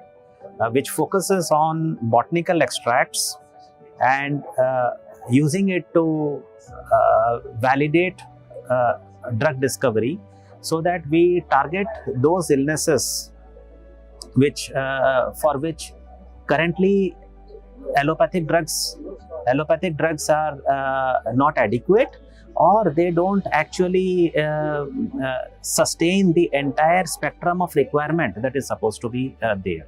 So currently we are working on eliminating malaria. So when people think about anti-malarial, we have gone that extra step, and as you know, WHO has mandated that by 2030 the entire the developing countries should eliminate malaria, and India happens to be number 4 in the burden ranking, and number 1, 2, 3 is obviously from Africa. So if we can just take down the top 10 countries, then 90% of our burden of malaria is eradicated. So till now, the government or the authorities, they were focusing on vector control. Vector control means the mosquito management part of it by fogging, anti-larval measures, but that's not adequate. What is required is the parasites remain hidden in the human liver, and they are asymptomatic. So this facilitates the transmission. So if you want to eliminate malaria, then you got to cleanse the entire area, the endemic area that is harboring the parasite, by giving repeat dose of a safe anti-malaria. So that is why all anti-malarials cannot be used to take out malaria, because they have side effects. But the one which we are developing is very safe, and it is nano encapsulated, and it is target delivered to go and hit the liver. And that is where at the initial stages the plasmodium multiplies. So if you take care of that, no more clinical signs of malaria, and also the residual parasite that is there in the reservoir, that also gets cleansed. So that's our part or our contribution towards eradication of malaria. So as I said, in the endemic areas, the people, they may be asymptomatic, they don't show signs of malaria, but they are very much harboring the parasite. So the parasite and the human host, they have a symbiotic relationship. So unless we cleanse that or sanitize that part of the liver which is harboring the parasite, we can't take out the entire or eliminate malaria. So the formulation that we have is actually can be given to any asymptomatic people, so-called healthy people, and they can take that. This can be given in pregnancy, it can be given to children, because it is botanical based and quite safe, well characterized. So that is how it can be mass deployed. We have already completed the preclinical phase. Now we have been covered by Big 16 of BIRAC. We have been funded, and thanks to BIRAC we are there. We have validated the proof of concept. Now we have to go to the human clinical trials, that is phase 1, phase 2, and that can only happen when we have additional set of funds. We are looking something like 3 to 4 crores, and that will take us up to the phase 3 clinical trial. So we are talking to different facilitators, funding organization, hoping to catch their attention. If currently the funding that we are looking for is available, then I think within 2 years' time, we should be in a position to roll out the product and commercialize that product. Since we have traveled this far, it's actually facilitated by IKP, and thanks to IKMC 22, so we are able to exhibit whatever our products are there, whatever technologies we have developed, our progress to the visiting dignitaries and people who are interested, and that way we hope to catch their attention and take our journey forward. So this is something which India has to do, because it has high malaria burden, number 1, and number 2, it's a sort of leadership that is looked forward from India for the African countries, and that is something which we should capitalize on. I mean, we should be encouraged through availability of funding, and that puts India into a space where you don't have to depend on artesunate. Today, artesunate, which is the present anti-malarial, has gone resistant. But we have done our tests at CCMB, Hyderabad, which shows that we are good to go even for resistant variety. So we are on the cusp of something good. And by the way, I can also say that malaria has fetched 2 Nobel Prizes. This is a product, and we are there who are giving alternative to artesunate. Maybe if not the Nobel, at least some great prize for this sort of discovery and recognition certainly accrues to us.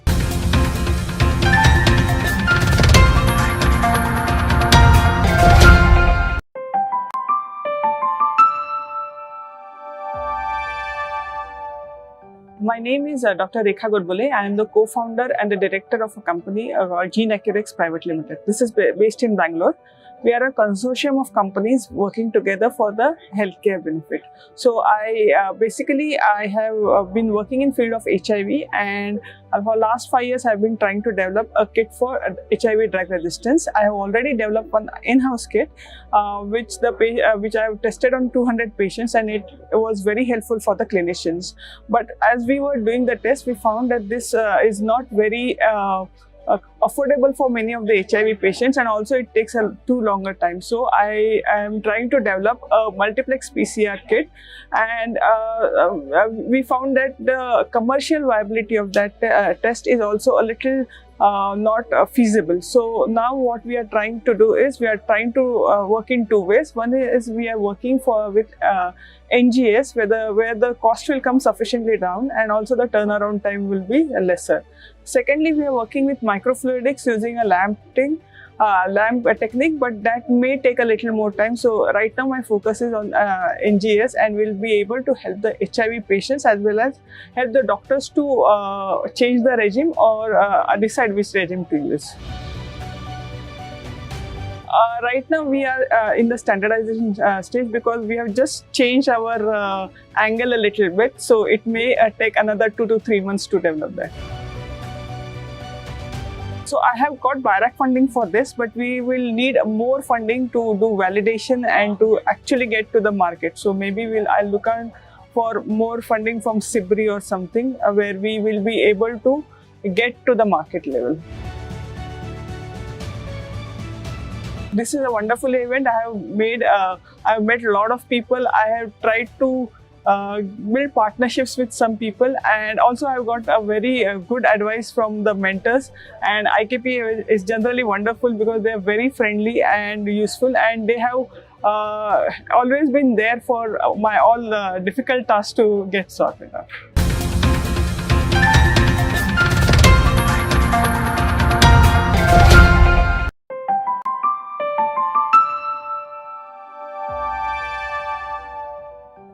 Hi, this is Nalini. I'm a director for Levin Bakers Private Limited. We are making millet-based parathas made using fermentation technology, which is one of its kind. We are also in the process of patenting the technology. We are making millet-based parathas, which are currently not available in the market.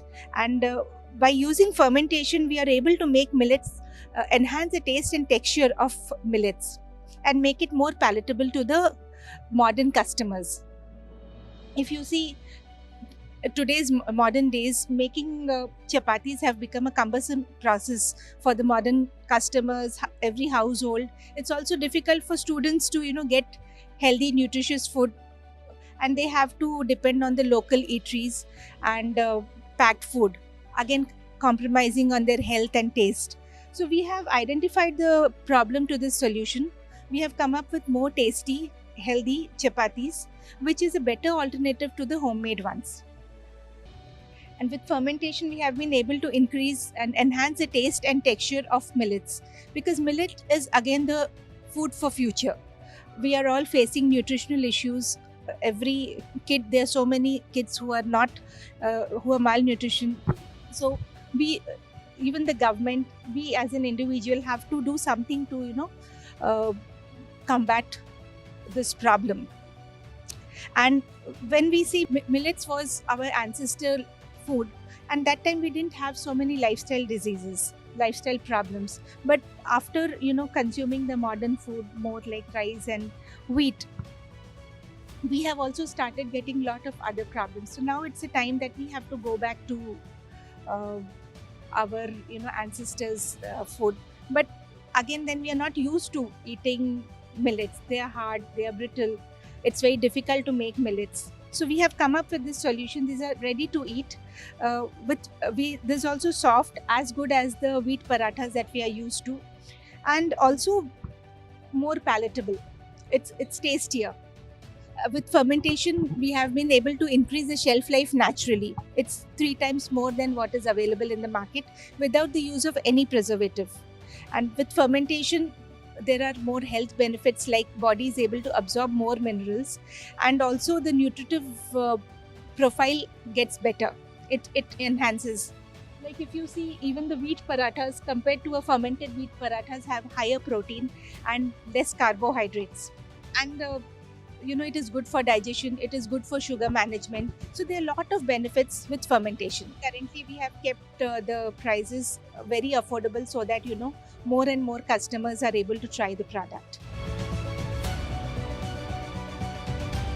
This we have tested 21 days, and it was good with all parameters. So it can last for 21 days in the refrigerator. Currently we have done soft launch in different departments. Eventually I want the customers to first recognize the brand, get used to the product, know that it's a good product, and the next step would be to put up in the various supermarkets. After that, we would definitely like to move beyond Hyderabad to other states, and maybe in the next 2 years we would want to go global. These are just the basic products that we have come up with. We will be introducing more and more variants based on millets.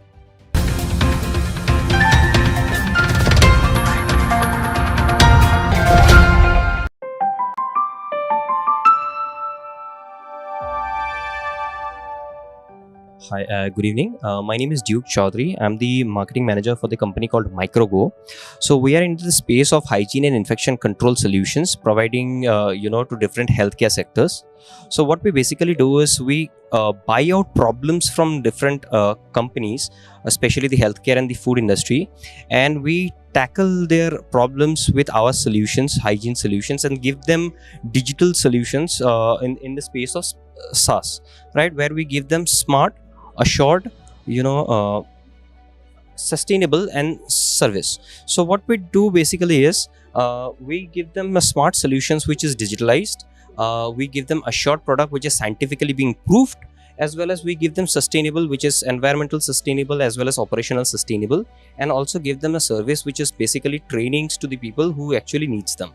So we have a complete ecosystem that we are trying to create for the space of hygiene and infection control, and bring out solve their problems according to their need, customize problems for their needs.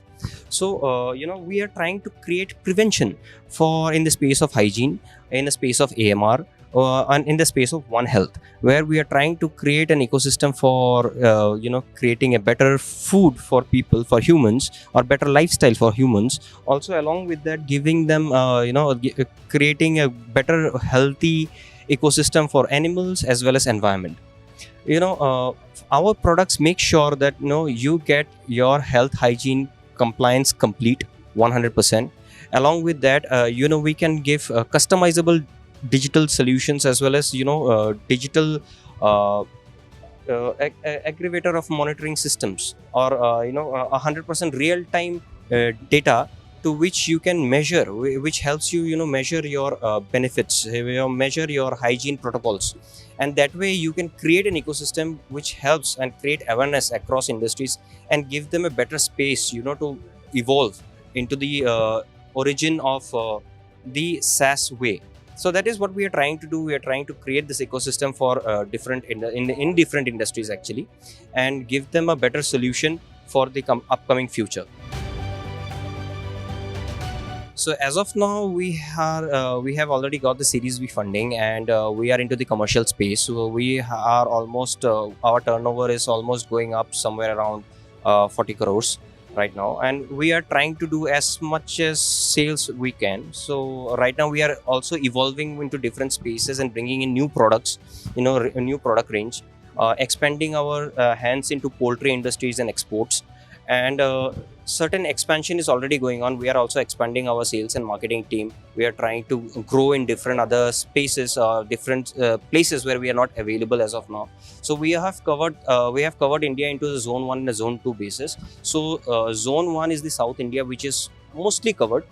Zone 2, we have only touched Delhi and Gujarat area.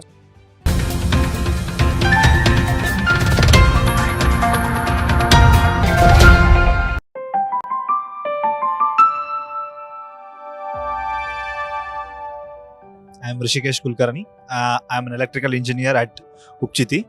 So we as a company are a tech company, and we build electric powertrains for all the micro mobility systems which we are concentrating right now.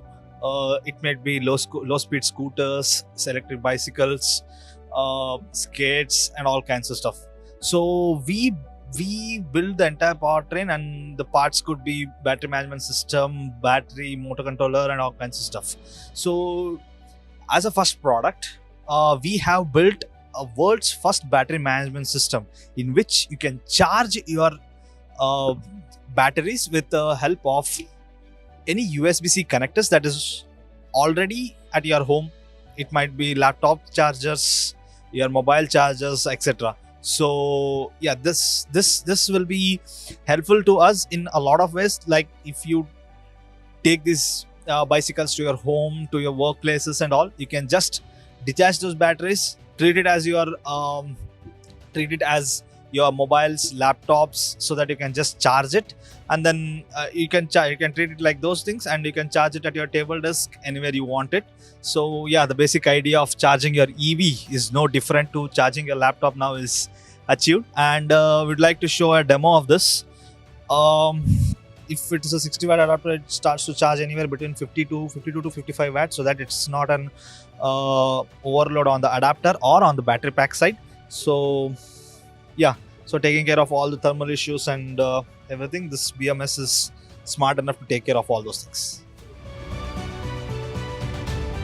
We are currently working in B2B, working as a B2B in B2B sector. We are trying to get into a B2C sector. We still are not into revenues, but still the product is completely mature in order to go to production, and we are in talks with the battery manufacturers in order to test our product, and these BMS can be scaled up to scooters and all, electric scooters. So we are working on that also, and we have certain innovative things that is going on in the motor controller part also.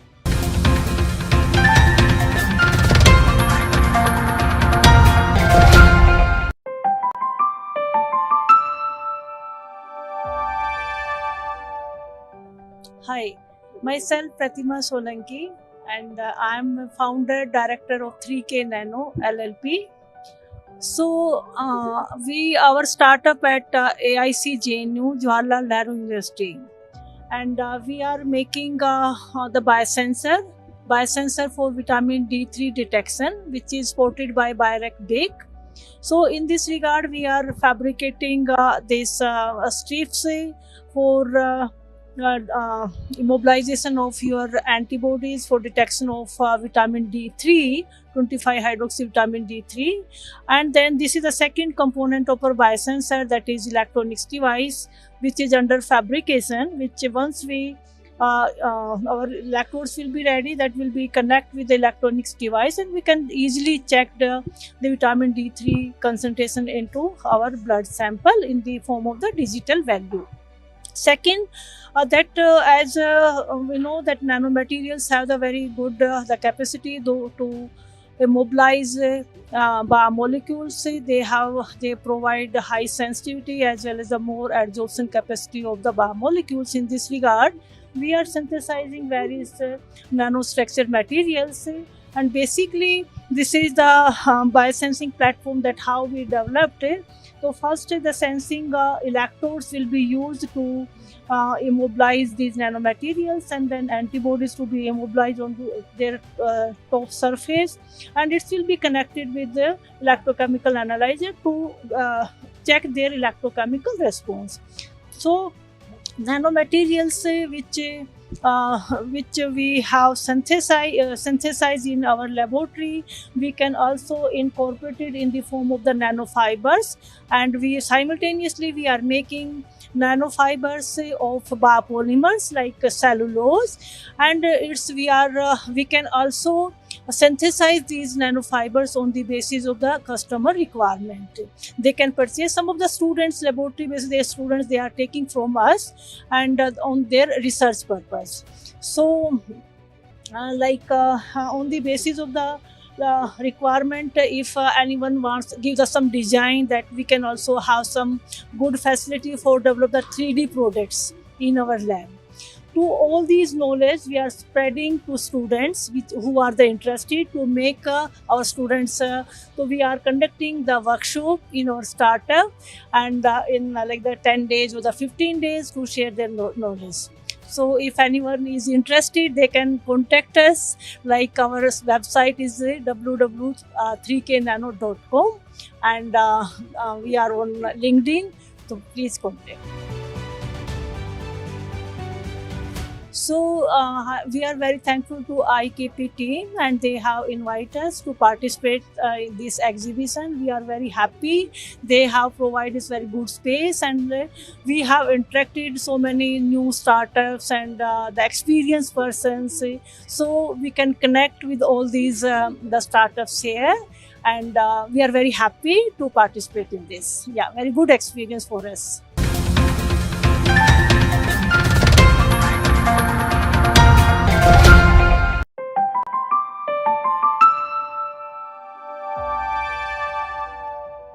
Hi, my name is Raghu Venkatesh. I'm co-founder of Answer Robotics, and my designation is Head of Business. We are based out of Bangalore. We are a 26-month-old startup. We started our company in middle of pandemic to help warehouses move faster, and we build autonomous mobile robots which can carry weight from 250 kgs to all the way to 1.25 tons. And the cool thing about our company is that it is completely indigenously made. It is a modular technology where any repair happens to a robot, you don't need an on-site operator to repair it. It can be automatically, you can have anybody just plug and play. And also a robot comes with features of autonomous navigation, where we have like LiDAR sensor and RGB camera and 3D cameras. Using the sensors, we do something called data fusing to understand the position of the robot. So once we know where the position of the robot is, all you have to do is that tell a task of a robot, like go pick this up or drop something. The robot will automatically plan a route, and just like your Uber cars, it will take your item from a point A to point B. So this is the problem we solve in warehouses or a factory floor, called as last mile delivery. So you can look at a robot, one of the robot which is over here. So we have like 3 models. So our lowest model is a 250 kg payload, and the last model is a 1250, which can carry up to 1250 kgs. And we started this company with a vision of saying that like we Indians innovate around the world, but India is not innovating. So we decided that we want to challenge ourselves, build a cutting edge product, and put India in the map of global map. So we build products which is made in India for the world. This kind of technology till today is only affordable by very large companies like Amazon or like multi-billion-dollar companies. We want to enable small, medium enterprise companies which are based in India to get access to this cutting-edge technology. So since our inception, we built 2 prototypes. Today we are in production, and we have finished market validation stage, and we went to market in March. In the last 6 months, we have generated revenue of 1.8 crores, and now we have a pipeline of more than 5 crores potentially to close. And now we are at a growth stage. And our next plan is to set up a plant and start manufacturing robots and start helping Indian manufacturing and warehouses companies to ship or build their products faster. Our current customers is ARAPL. It's a company based in Pune where they do warehouse management. So we have built robots for them to help move material faster and more reliably. And our second type of customer is manufacturing customers, where they descriptive manufacturing customers. So the problem challenging they have over there is that when they have multiple production lines, the raw material has to reach at the right time at the right place. Even one raw material reaches on the wrong time, the whole production line is paused because the right material did not reach. So, but using robots, you can always ensure the right material reaches at the right time, and also you will not have a downtime. So, this is what makes us. These are the two use cases where our customers are using. In this exhibition, it's been very insightful. Our primary industry is manufacturing and warehouses, but this is a pharmaceutical exhibition. Over here, we have come to explore potential of how we can use robots inside pharmaceutical. One of the things we learned is that when people do clinical trials or work inside lab, they have a lot of repetitive workflows. So using our robots, they can automate those workflows. And second use case we found out was that when you have toxic material which has to be disposed, you can use robots to safely dispose from your working place to a disposable area. So it's been a very wonderful and meeting a lot of interesting people, and also we have learned a new industry. So thank you very much IKP for hosting us for this event.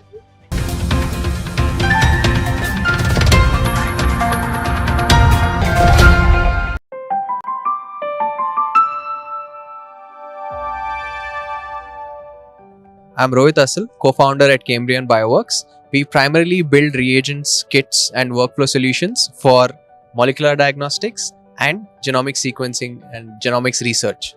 So the kind of products that we manufacture at Cambrian primarily enable researchers and clinicians in performing molecular diagnostics and genomics research activities. For example, if we take a case like cancer testing or cancer genomic testing, a lot of subcomponents in the workflow make the actual test possible. Something like an early breast cancer test or a lung cancer test do not really happen just in one workflow. You need to be able to take the sample in a way that it stabilizes the DNA well. You need to be able to carry the sample from the sample collection situation to the lab effectively, and sometimes at room temperature. And then you should be able to extract the DNA really well using a good extraction protocol. And then further on, you'll have to build the sample and build the library in such a way that the sequencing happens in a certain expected manner. Now, all these sub components or sub pieces of the workflow will require different products at every stage. Now, Cambrian manufactures majority of these products in India in an effective price that is affordable, and a price that helps these companies scale up and really offer these tests at a much more wider method.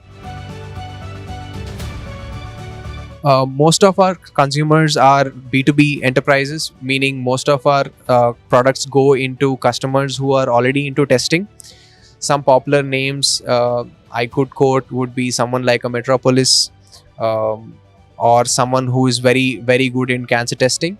So any lab that performs testing using molecular diagnostics as a method will require products that we manufacture. So we are at revenue stage. We are 2 years old company. We've done decent revenues in the first and second year. Both years we are EBITDA positive. We are completely bootstrapped. We are not funded so far. We are now looking to raise funds to scale up our operations beyond India. So IKP has been a great partner for us in terms of using government funds, raising government funds, and connecting to the scientific community in India. IKP's event today has seen a lot of people coming from CCMB, AIC, IITs, and a lot of academic background. So it was great to meet a lot of industry and academic professionals under one roof and talk about biotech as a primary conversation.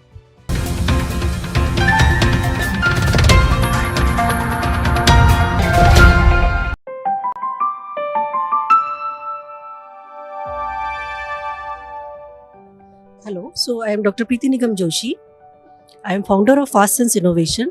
My company is involved with medical diagnostics. We are basically developing point of care detection assays for complex diseases like cancer, neonatal sepsis. We are currently at validation stage, and we are applying for the validation and different approvals from the CDSCO. Our next step is starting the trials, real samples and field trials, so that we can go for the test license and manufacturing license and get the product commercialized and manufacturing ready for the market ready product. We are targeting B2B, means our consumers are going to be doctors, healthcare professionals, PSCs, hospitals in rural and urban sector both.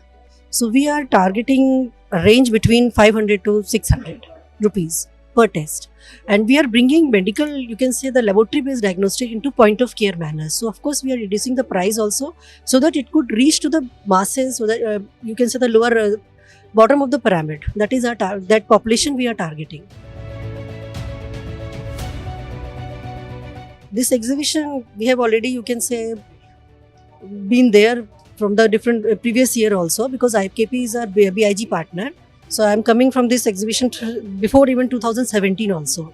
So this exhibition is a great experience for me, for a networking perspective, to get new connects, to get mentors also. So I am very much satisfied with the IKMC conferences all the time.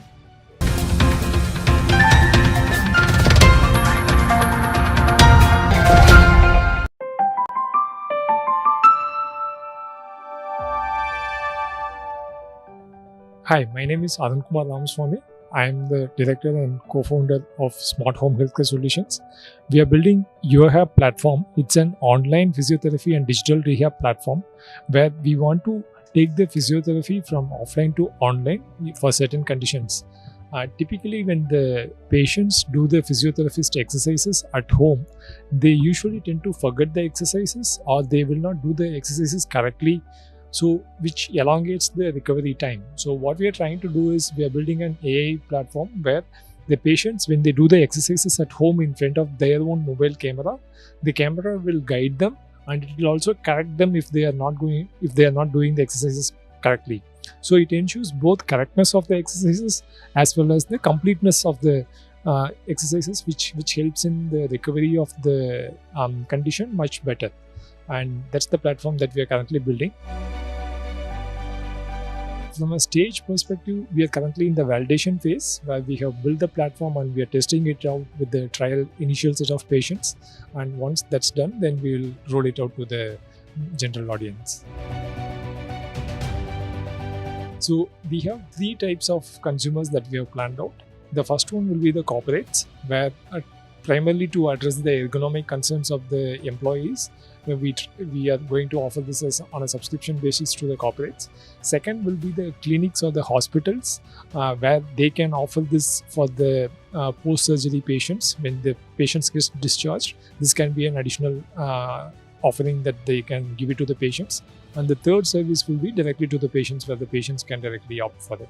So there will be an initial consultation with the therapist, which will be live, where the therapist will see the patient, they'll do the assessment and they'll assign the exercises. And after that, it's offline. After that, it's not live, where the patients will do the exercises in front of their mobile camera, and the mobile camera will guide them, and the mobile camera will give the live feedback in terms of whether they are doing the exercises correctly or not. It'll be a mobile app-based platform where the patients will switch on their mobile camera and they'll do the exercises in front of the camera. We have a sense of the current price that the patients pay for the treatments in the market. So we will offer it at a competitive or a slightly lesser price than what they are paying it today. We launched a startup 3 years back. We have one more platform before this. That's a clinical management platform, again for physiotherapy segment, due to which we have partnered with multiple clinics, and we have a good network of physiotherapists who are already partnering with us. And this is our second platform that we are building based on our network and based on the inputs from those existing customers. This event is a very nicely organized event, I would say. And it really helps in bringing the startups together and in showing the ecosystem, the strength of the ecosystem to the startups, the different types of help available, and basically it's a well organized and nice thought out event, I would say. Thank you so much.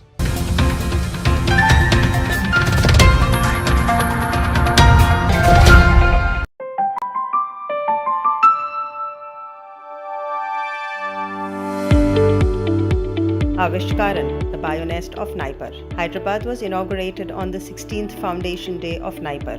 On the sidelines of the event, My Startup TV spoke to founders of startups incubated at Avishkaran Bionest.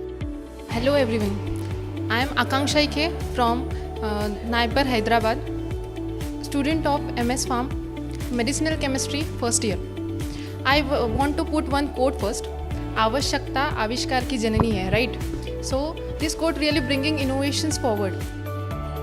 We all are aware that cleaning and dusting cleans the object, right? But cleaning means that dust will harm us. So on the solution of this question, we have made a diamond broom. The name itself suggests diamond broom. Diamond means inverted umbrella. It will we can fix it on the rod, so that while cleaning or dusting, we can collect the dust before it reaches us to harm. Our product is sustainable, customizable and multi-purpose, so that we can use any extensions for it, right? Like mopping, then wipers we can attach, and everything, the rod and every toolings available, these all are sustainable, so environment friendly. We are using the rod of steel, then extension that is diamond shape inverted umbrella of cloth, so that it can be clean easily, and then the broom from broom comb, which is naturally available, so the whole product is sustainable and environment friendly. We are also try to cover the paint brushes making industry. We all know while painting, the drops of paints, everything will fall on ground, and it is very tough job to clean it. So it's better to just collect it on the umbrella, so that we cannot go through all that problems. So now only no need to buy multiple tools for cleaning. Only take one set, use it for every purposes in effective prices, and we will be covering whole broomstick market, and probably the paint brushes making industries also. Thank you so much.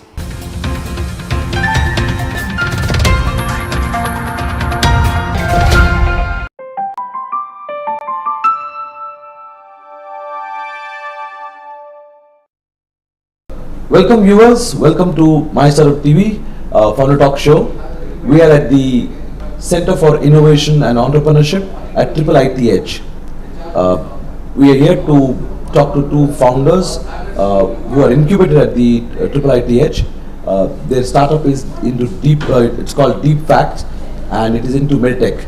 The founders are Vamshi Karatam and Janardhan Sunkara. Welcome gentlemen, welcome to the show. Thank you, sir. Thank you, sir. So let's start by understanding what is medtech all about, or a deep fact all about.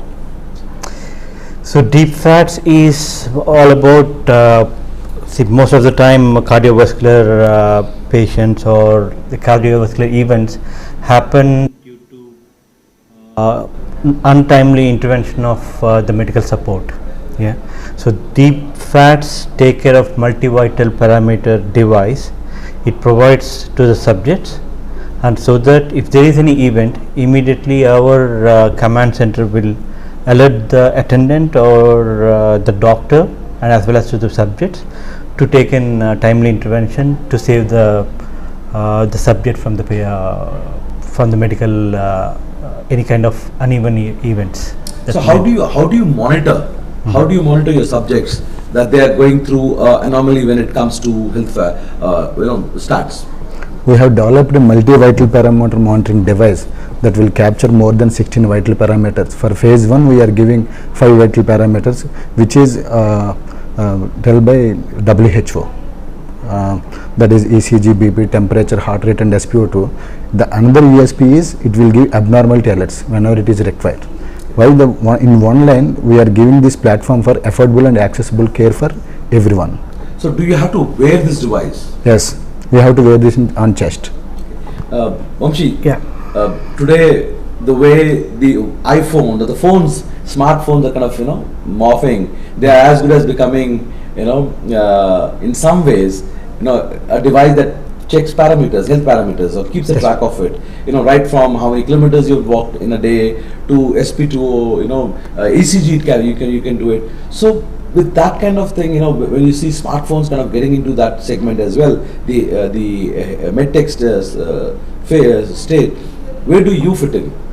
See, coming to the Apple iPhone, iWatch, or the Samsung Watch, or anyone, that's towards a fitness wearable, comes under that sector. Ours is more towards a medical grade, and here our device controls the pressures. See, normally whenever we wear it on the wrist, the wearable, it's controlled by us. So I can lose my watch, or I can tighten my watch. So these sensors mostly work on the pressure. So how far the sensor is from the skin. Skin. You can manipulate with the wearable watches. So there's a chance of the accuracy can be changed. In our case, what we do is, when we put it on the chest, the adhesives and everything is controlled by us. The design is as per at what pressure or at what difference or the distance the sensor need to be there is controlled by our engineers, and we control that. So that's the main difference. One is that the accuracy will be increased because of this. And we don't it's more towards a medical grade, not towards the fitness grade. I understand. Last night actually there was a medical emergency, and then I was going through it, and both of these devices were in play, where the iWatch and the SP2 monitor, and you could see the difference, because the watch requires you to keep your hand stable at a particular place, and as you said, where does it connect and all that. my question I was coming to was the way the smartphones or the smart devices coming up. It's only a matter of time where they would catch up with something what you're doing, right? Yeah. Because you can see what happened with iPhones when they started. They never had any of these components, but now today there's iWatch which does that, phone does it, and you were saying it is for the medical purpose, like medical grade. Yeah. So is it right to assume that your device would be used by somebody who has a problem vis-a-vis somebody who's fit? Because why would I wear it on my chest if I have no problem? I'm just kind of... That's true. You're right. I agree with you. See, it is mostly used for the elderly care, or the one who is having a cardiovascular history, or is a family history of cardiovascular. They can use it more of the time than the normal fit people. See, it's like, in India, more of the things happen. This is like the people are not proactive in the Indian scenarios. Then whenever there is an event, then only they get active, and then they think about having this kind of a devices or looking for this kind of a devices. But here, the elderly care and the cardiovascular patients is the right sector what we are targeting at this time, and not for only for the fitness or the people. And one more thing is, we can use it as a household device, like BP apparatus and non-invasive glucose monitors. We are giving 5 key vital parameters. Anyone can use this for the general checkup. Kind of, if there is an abnormality, then you can go to your physician. You can use it as a general household device also.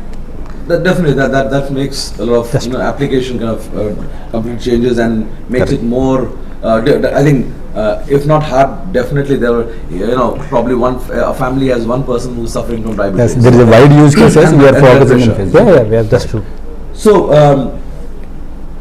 currently you have a prototype in place, and are there subjects who are using this? And if yes, what kind of impact or what kind of results have you found? See, our stage is not as a prototype, but we moved from the prototype to MVP, and we are going for a beta trials at this time with another around 100 devices. We are going to launch a beta version to the elderly care and to the cardiovascular patients. And coming to this, the accuracy of the device, we are standing from 90 to 95%. comparing with the standalone the ECG devices and the BP apparatus whatever available in the market. And sorry to interrupt you. One proud thing is it's completely make in India device, chip and enclosure, everything. That's remarkable. We want to hear more of those. That's true. Make in India, and for India, for the world. Make in India, for the world. For the world. As a startup, okay, out of you, anyone who's a medical practitioner, any doctor? No. So how did you come up with this whole thought? We both are mechanical engineers. Okay. Wow. Mechanical engineers venturing into something to do with engineers, right? They don't do engineering. I mean, they do engineering and they get into something else altogether, Yes, right? And I think there is definitely an affinity between engineers and medical profession. Yes, agree. Yeah. See, most of these devices or most of this medical equipment available in the market are done by engineers with the support of the Inputs from the doctors and medical researchers. practitioners, yes. That's how we have developed this device. We have around 14 doctors on board as an advisor. We are just executors. Yeah, the domain experts all are doctors. Without them, we can't do anything. No, I in this understand, medical because they sector. bring subject matter expertise. Yes. You bring the technical know-how. Correct. So, one is to say that there is an anomaly and that gets triggered. It goes to a command center, and then somebody has a problem. What next after that? Do you have a solution after that? Yes. Because that is where the criticality comes in, right? Exactly. See, what we do is we identify the problem, we provide the solution. So in the command center, based on the data availability from the subject, if there is, in the command center, we are going to maintain some medical practitioners, like maybe the MBBS or ambulatory care, the basic ones who can identify and say this is a problem. So if required, we provide the ambulance service to reach their home and get them directly to the hospital. It's a problem. It's a problem finder and solution provider. So the problem is to find if there is an anomaly and then get them to the nearest hospital where they can be treated. If you are identifying the problem, after that we need some action from our end. True. So, are you raising fund, and if yes, what kind of funds you're looking for, and what that would be used for? See, so till now what we have done was we bootstrap from everything. Friends and family. And we raised a little bit from friends and family, and few doctors invested into this into the company, and we are looking for nearly 2 million USD to scale it up in the bigger way. And before that, we want to raise it in tranches, not immediately. We don't need a 2 million, but to make sure we get the traction and scalability, we need around 1 million altogether. Okay, tell us about your team and who. You obviously two of your founders. Yeah. Who else is there in your team? So we have a strategic director in our company. His name is Shesha M. Rao. He has done he has more than 25 plus years of experience, and he is from the IT background. And he worked with Wipro, and he has done a CEO for Inside B company.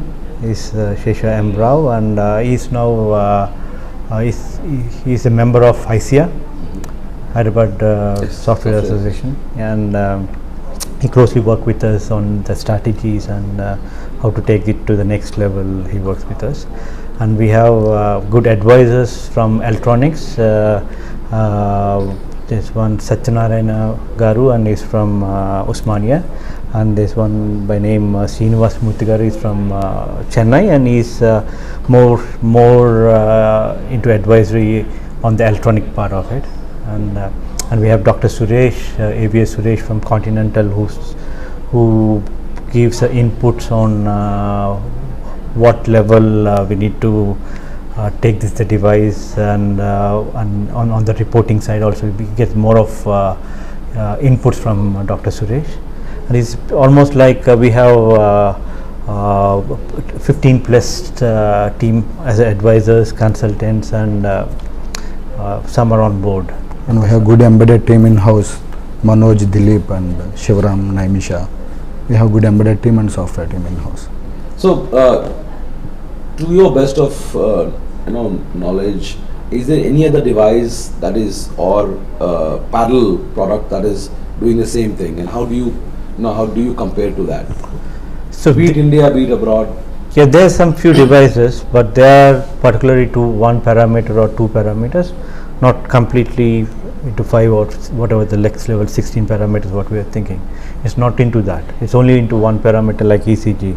We have Monitra, and we have one more called Vico Care. They are into the ECG monitoring called Holter monitoring, and we have BPL also. Is more into just particularly concentrating on one parameter, and we are morely concentrating on multi-parameter to make sure it goes into the household model. So anything, when it comes to anything wearable, right? Like you're talking about even the watch, if it is not comfortable, we will loosen it, right? Correct. So a device that has to be worn, people have to be really comfortable with it. What kind of attention have you paid to the the design parameters of it, the economics of it, comfort part of it? You can talk about a little bit of the design and how what thought has gone into making it friendlier for somebody who's going to wear it all the time. We have tested this MVP one with 30 females and 30 males. After that, we've done a design review. We completely concluded into small type of patch on the chest. It will completely wearable and comfortable for both men and women. So it's going to be a patch. Patch kind of. Patch kind of. It's like a heart shape, which need to be placed here, and back we have an adhesives where it just need to be fixed. Obviously, coming onto the body, if any third part, I mean like kind of watch or anything, there will be a small discomfort. Yes. Yeah, on the day ones, but slowly it can be used to it. Yeah. See, our model is not to wear continuously. If required, they can use continuously. If not, they can use it on an episodic basis. So basically what you're saying is one can wear the patch, remove it as and when they require. That's true. And somebody wants to wear it continuously. How does that, what happens when they take a shower? Even today with people traveling, security checks at the airport, has a thought gone to that as well? Yeah, obviously.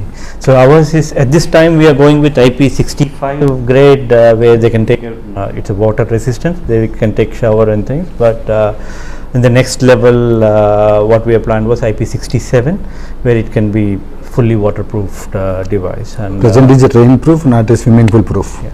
Not as deep into, they can't go deep into the water. That's up to that we can take. And then once you get into IP67, yeah, that should be able to do that, right? Yes, that's true. And security checks, the airport level, it can be handled. I mean, we doesn't make any. We are making all certification from Central Drug Control and ISO 13485, IEC 60601. The safety tests and everything is getting done on this. Then only it goes to the market, not immediately, but yeah, after the completion of safety, we take care of all the safeties like emissions and everything will be taken care. Then it will be moved towards the market. So you are incubated with CIE, ITH. How has been your experience? How has the journey with them helped you in your own entrepreneurial journey when you're building the product and the business itself? First of all, thanks to Ramesh sir. Ramesh and Prakash sir, we need to thank them a lot because they support us a lot on providing inputs towards the pitch or how to present to the investors and everywhere. Whenever we need, we just knock their door. They're going to give us time and they. Anything specific you can share as to how the association helped you in your design itself or product itself, or conversation with investors? If you can be specific. Yeah. So most of the design part was done at IIT Makers Lab, where it was headed by Dr. Prakash, and they supported a lot. And we used the same designers who have Deepak and everyone to get this design done. We sat with them. It's almost spent a lot of time and energies from them, and we got it design done here itself. And coming to Ramesh sir, he supported a lot on the other part of how to take it up. Every time when we face him, he asks Vamsi, when you are going to give us the use case. So use case, Vamsi used to ask us a lot on that. and still we are, because there are multiple use cases for this device.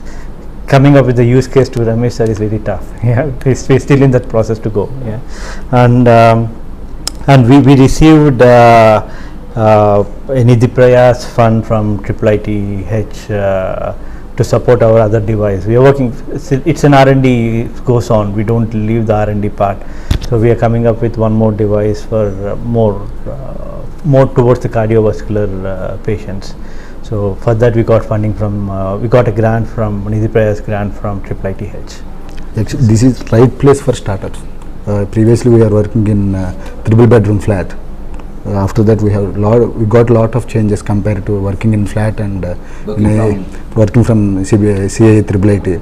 We have Makers Lab here, and suppose we have to do such kind of devices in the design point of view, it will take more than 6 months to 1 year. Plus investment. Plus investment and the travel efforts, more things there. In Makers Lab we are dealing with this Deepak and team. It's very comfortable and very output oriented community. Finally, MyStartup TV is a channel for entrepreneurs like you, and we cover your stories. Yeah. You know, what are your thoughts about us, what we do? That's very nice. So you're going to reach us to take us to that audience, and it may going to help us in all the ways. Yeah, not in one way. If some investor sees, they can approach us if they're interested, and if someone wants to try our device, it's going to reach them, and it's going to help us in a lot in the startups. Definitely. Yeah. I remember see your my startup in T-Hub, and that's really nice. Whatever you are doing is really a great job. Jayesh Ranjan sir also there in particular event in T-Hub. What is that event with KTR? Oh, okay, I'm not sure. Or T-Hub 2.1. Yeah. We heard about first time in my startup TV. We said, wow, this is TV for startups. Yes. That's true. It's fantastic actually. Thank you, gentlemen. Thank you for being on our show. Thank you very much. Thank you so much. Yeah. Yes.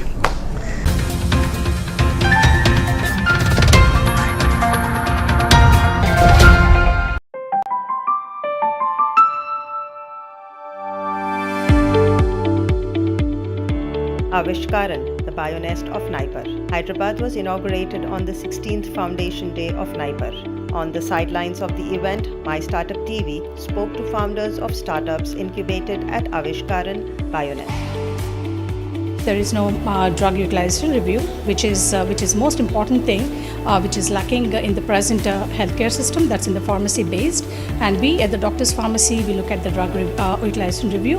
That is mostly important for the patient betterment, such as drug interactions between drug-drug interaction, drug-disease interaction, and drug-patient. That's with drug-food interaction, which is lacking. And that should be, we should be concentrating more on that. And we being a pharmacist, that is the most important thing what we're doing with the patients. And we're doing in the form of the counseling and providing them data and checking on the patients about the compliance, whether how they're doing, and also reminding them of the refills to start a digital health. And that's for the, comprehensive health care. Vision is transform the digital care. That is, comprehensive to provide delivering the care. That's a comprehensive way to the building the healthy communities. So that is my main vision. We at Doctor's Pharmacy, we look at that, we look into the patient's profile, we give them the information, we talk to them, we counsel them, we are for them. Basically, our concept is not just dispensing the medicines, we are dispensing the care. They need not go to the hospital, they can get the right care at the pharmacy itself, because that is a place where the pharmacists are the point of care for the patients. And this is we are doing it at Doctor's Pharmacy right now. I've started a retail store a year and a half back, and we've been doing all these services in all the communities, and right now we are concentrating more on more communities to build the healthy communities, I can say, and this is through our e-commerce. And whereas in the pharma sector right now, especially in the retail sector, where I'm running a retail store as well as an online pharmacy, we have right now a couple of physical stores and also online. And at this moment, and I'm running the retail store for the last 1.5 years and starting my mobile app in another 3 to 4 weeks. and which they're only concentrating on dispensing the medicines. But my concept and my vision is to dispense the care to all the communities. And whereas I'm coming up with building healthy communities, and this is in the rural as well as urban areas, for the comprehensive healthcare system, for the betterment and for overall healthcare of my patients. First of all, I would like to congratulate Avishkaran for the first cohort for the startups, and it's a wonderful journey for me as well. And this is my team, the entire team of Doctors Pharmacy.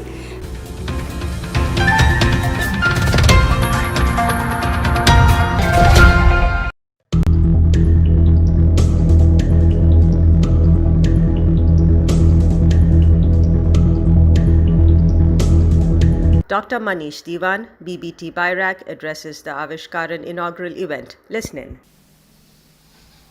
Very good afternoon to everybody, and congratulations on the 16th Foundation Day. I'm really blessed to be part of this momentous occasion with all of you.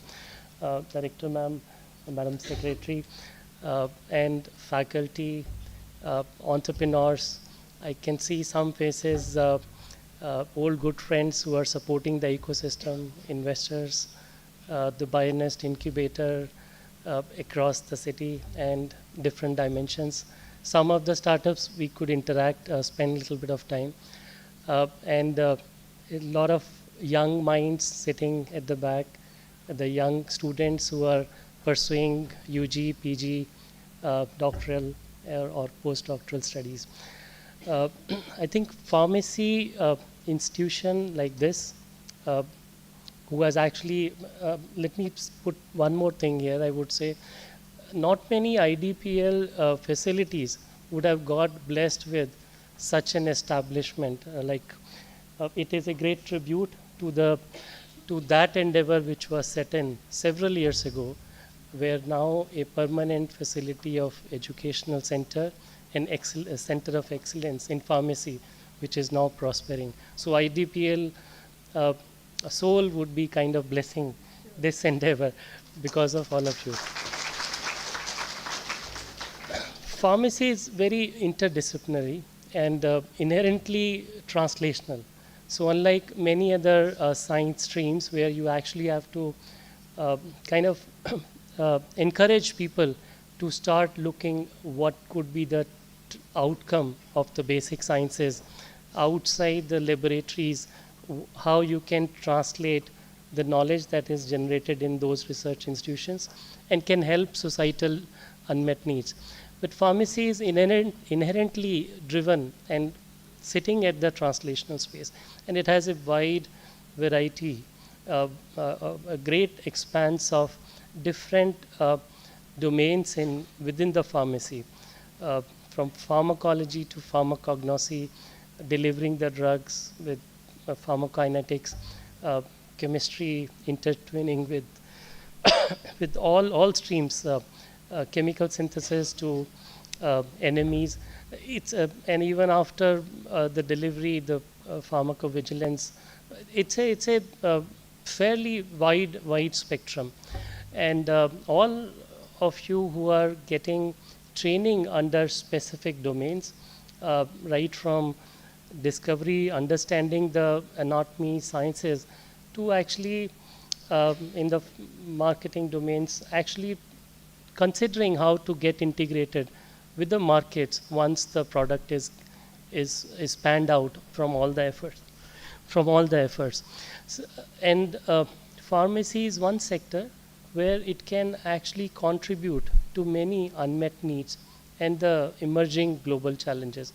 We were just talking about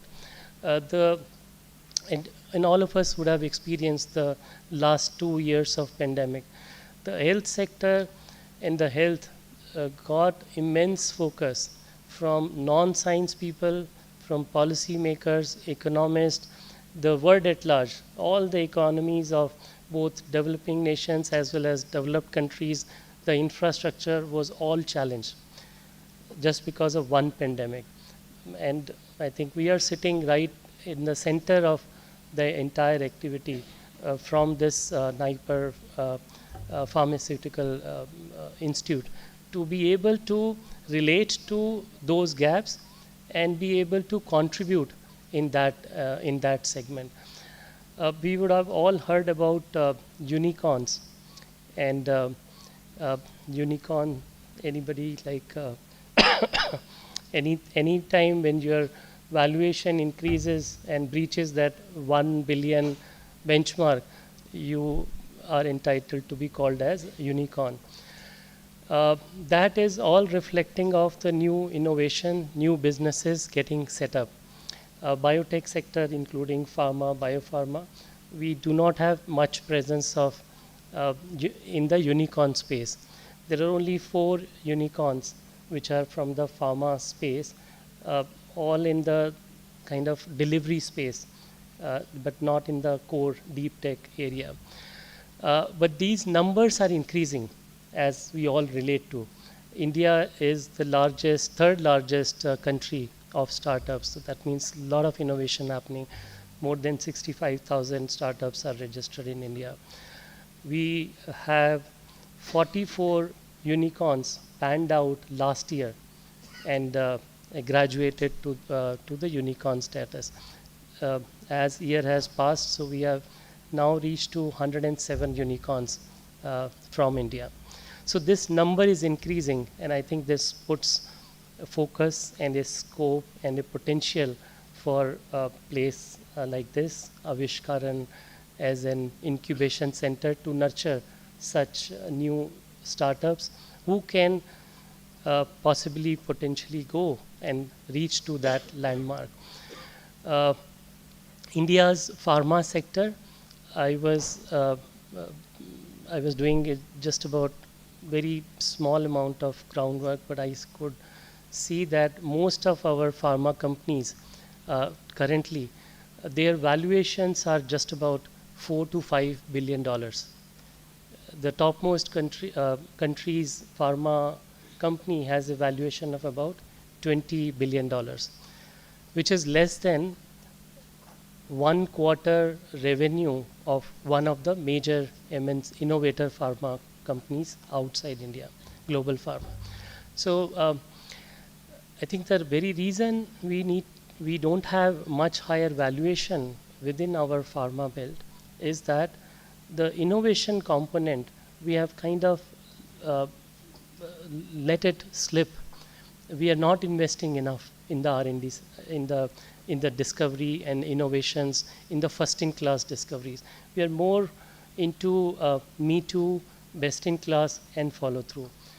I think time has come where the intensity of competition has bridged the gap of geographical boundaries.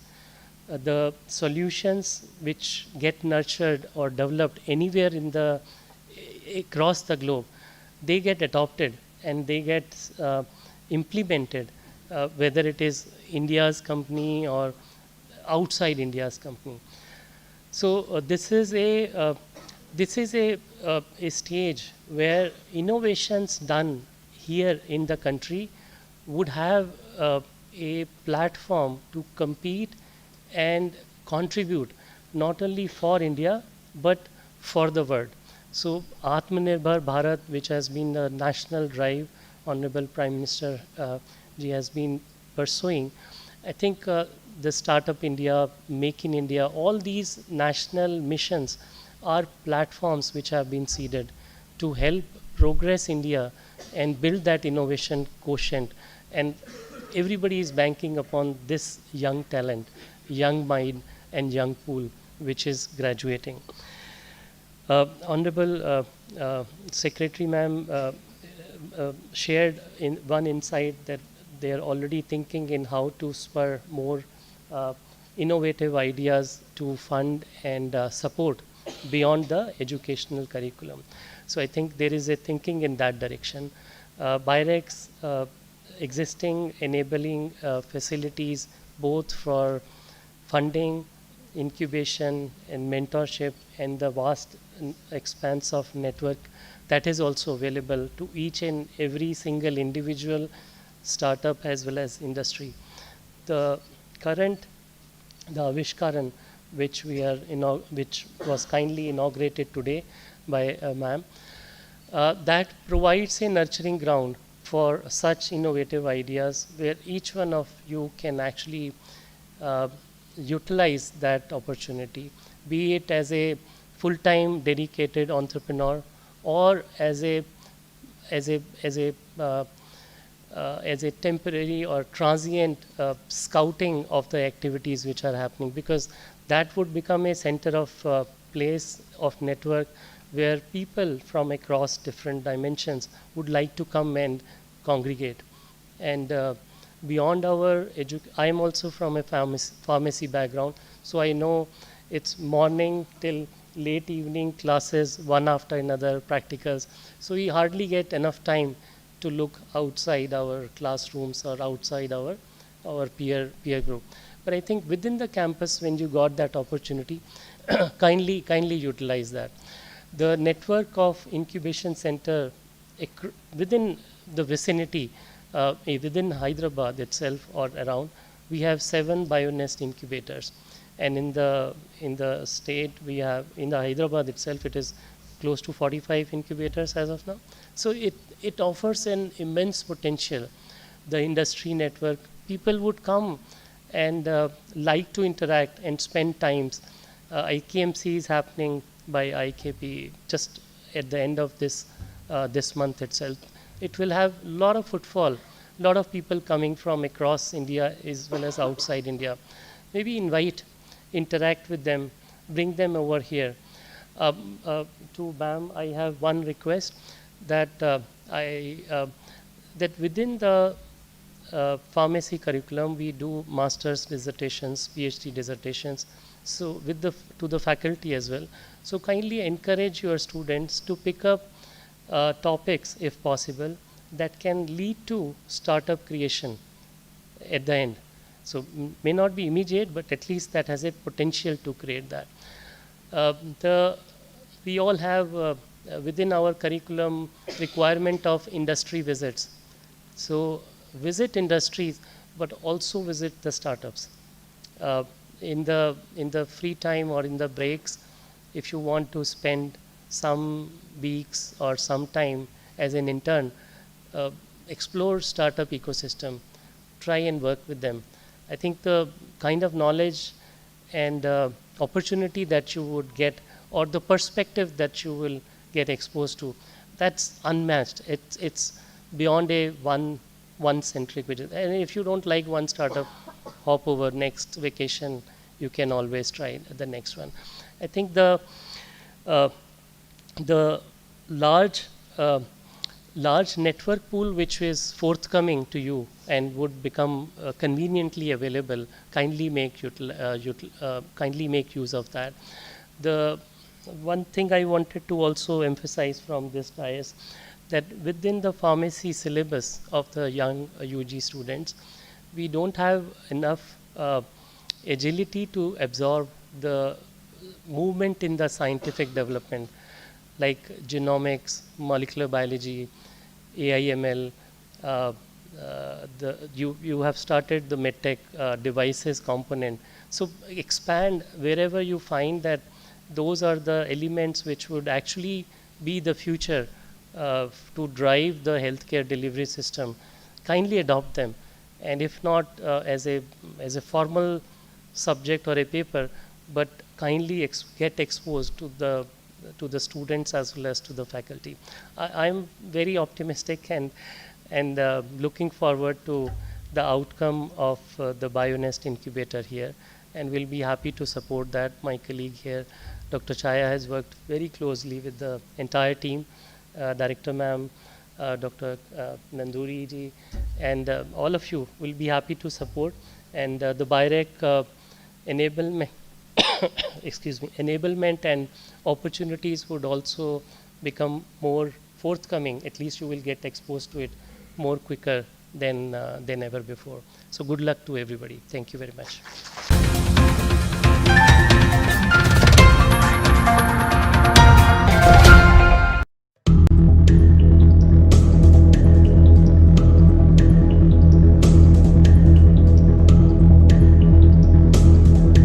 Director of the NEPA, Dr. Shashi Bala Singh, bounded up the yearly programs update at NEPA. Listen in. Namaskar and good afternoon. All the dignitaries present on the dais, off the dais. At the outset, I want to extend a very warm welcome to Ms. Aparna Ma'am, Secretary, Department of Pharmaceutical, Ministry of Chemical and Fertilizers, for accepting our invitation at a very, very short notice.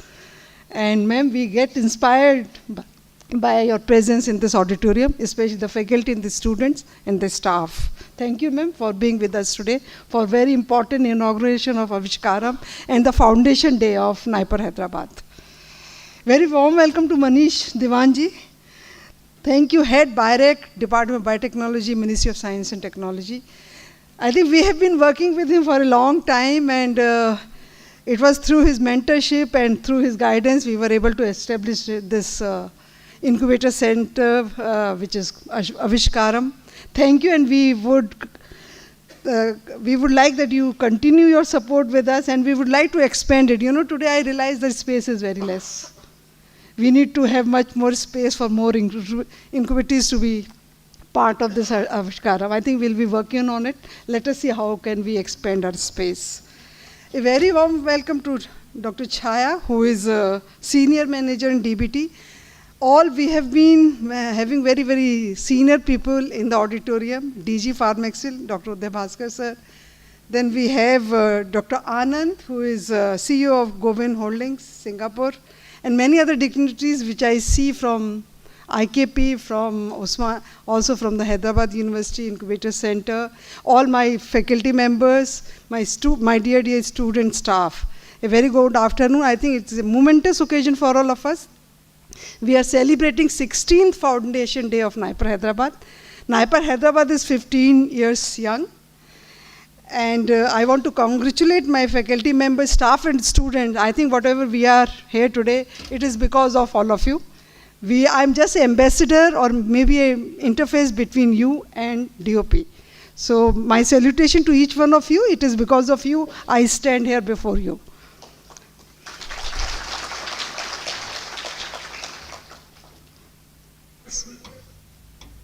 You know, NIPER Hyderabad has been given a very specific mandate, which has been reiterated even today by Secretary Ma'am during our discussion with all the faculty members. We not only have to excel in education in terms of educating young minds for pharma industry ready, but also research.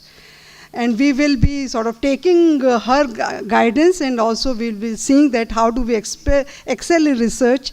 You know, my dream for NIPER Hyderabad is not only to put NIPER Hyderabad on national map, I want NIPER Hyderabad to be on international map.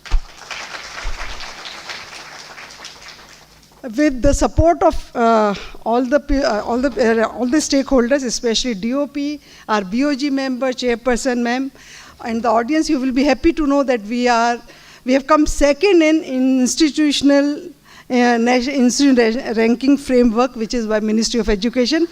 We are in pharmacy category, NIPER Hyderabad stands second, and humbly I would also like to submit for the people who are not part of NIPER Hyderabad. You know, the first one who is Jamia Hamza, it is because they have a UG course also. Otherwise, in all probability, I think we should be number one, and we are lacking behind by out of 100.04 marks. So last year has been a very good year, very happening here for all of us in NIPER Hyderabad. We in the last almost more than a year, we were able to start 4 more disciplines. So now we offer PhD and PhD program in 12 disciplines. The newly added discipline are medical device, then natural product, pharmacoinformatics, and regulatory affairs. We have been also with the guidance and support of Department of Pharmaceutical, especially Secretary Ma'am and Honorable Minister, we have been able to complete recruitment in 2 phases. We have regular faculty, which the first batch joined in January 2020. So before that, it was being mentored by CSIR Institute, IICT. I'm the first regular director which joined in June 2018. So with the regular faculty, which is our faculty, I can tell you, it is a globally competitive faculty, very competitive. We have been able to take them from all discipline. They have a lot of experience, not only with the Education Institute, but also most of them have done postdoctorate from outside India, and many of them were part of the industry before joining NIPER Hyderabad. Infrastructure, I think I would request all of you who are here today, you may visit NIPER Hyderabad and see the infrastructure which we have. We have very high-end equipments which have been procured in last 2 years, most of them. Then we have, with this NIPER Hyderabad, we also have a NABL accredited lab. So anyone who is interested in some of the services, we offer these services. We are offering to a lot of MSMEs, and I would request anyone else who is interested may contact NIPER Hyderabad. It is there also on the website, all the services which we offer in terms of analytical things. Then we have, in the last year, we are also developed BSL-2 facility, because we are also, one of our colleagues is working on AMR. Medical device is again a new addition to NIPER Hyderabad. This again, we started this course is in January rather 2021, not in December 2020. So this is another lab which has been established, and with the support and guidance of ma'am, we are going to have the medical testing facility also in NIPER Hyderabad. We have been able to upgrade, renovate most of the labs, because we are in IDPL campus. This building is more than 70 years old, so a lot of money has been put in for renovation of these labs, and again, my thank you and support which is coming from DOP. We have smart classrooms now. We have all the lecture theatres are equipped with smart monitors. Of course, Pharma Incubator Center, you have seen with, today, you have witnessed all the incubators, their interaction with ma'am and others. So this is another thing which we have been able to accomplish in last 1 year. I really want to thank Dr. Devan and ma'am to be here with us for a very important, to my mind, it's one of the important, because these are outreach programs which really helps in to build up societal mission and help society at large. Then I also want to tell that we will be building a regular campus here. Again, all support in terms of finance support and all the regulations, all the procedures are complete, and slowly we will have a new campus here only. We have been given 50 acres of land where we are sitting now.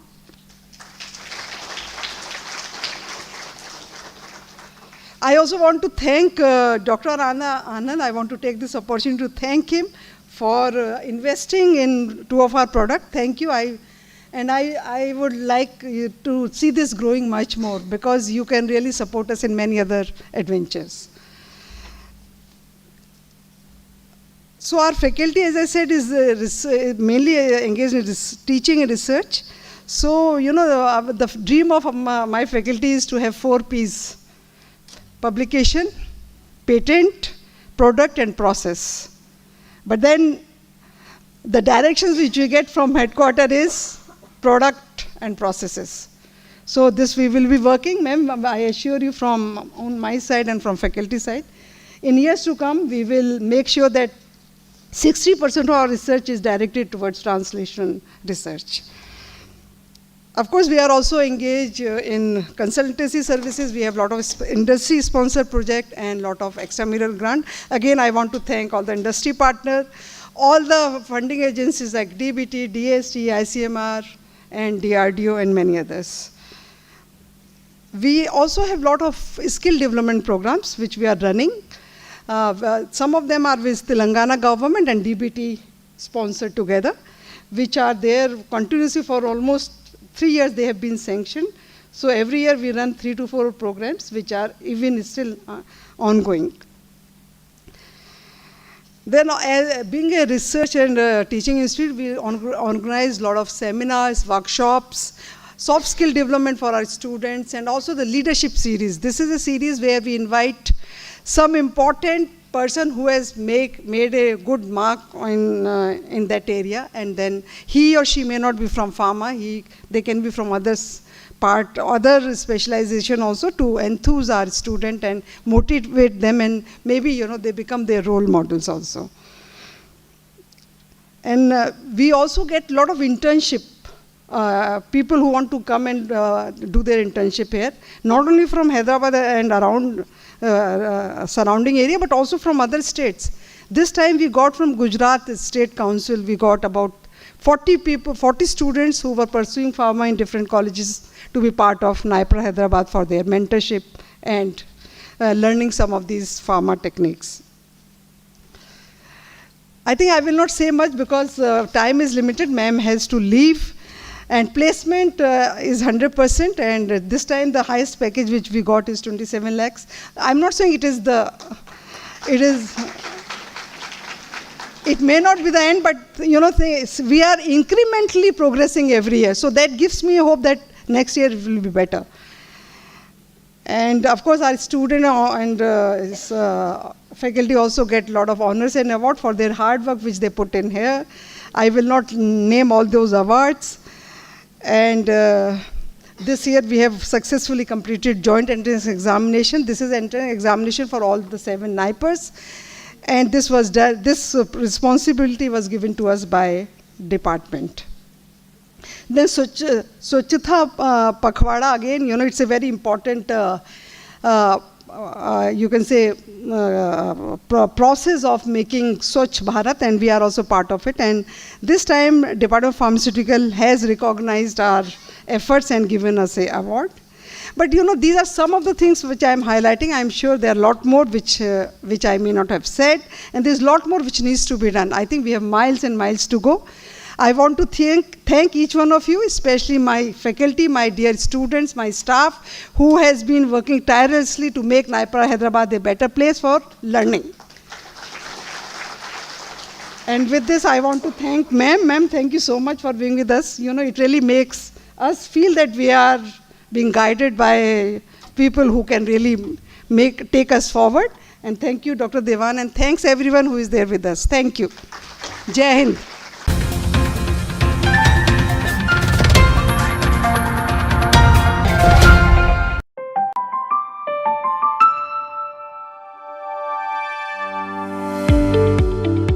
Avishkaran, the Bionest of NIPER. Hyderabad was inaugurated on the 16th Foundation Day of NIPER. On the sidelines of the event, My Startup TV spoke to founders of startups incubated at Avishkaran Bionest. This EDA Pharma Private Limited has been started recently in February 2022. So this EDA Pharma generally planning to start this generic APIs and oncology APIs to start with these drugs. Drugs of API bulk drugs and oncology bulk drugs along with biosimilars. So right now we don't have any clients, but we are in the research and development mode. We are developing some drugs to reduce these costings and to go with the unique mode along with the patents.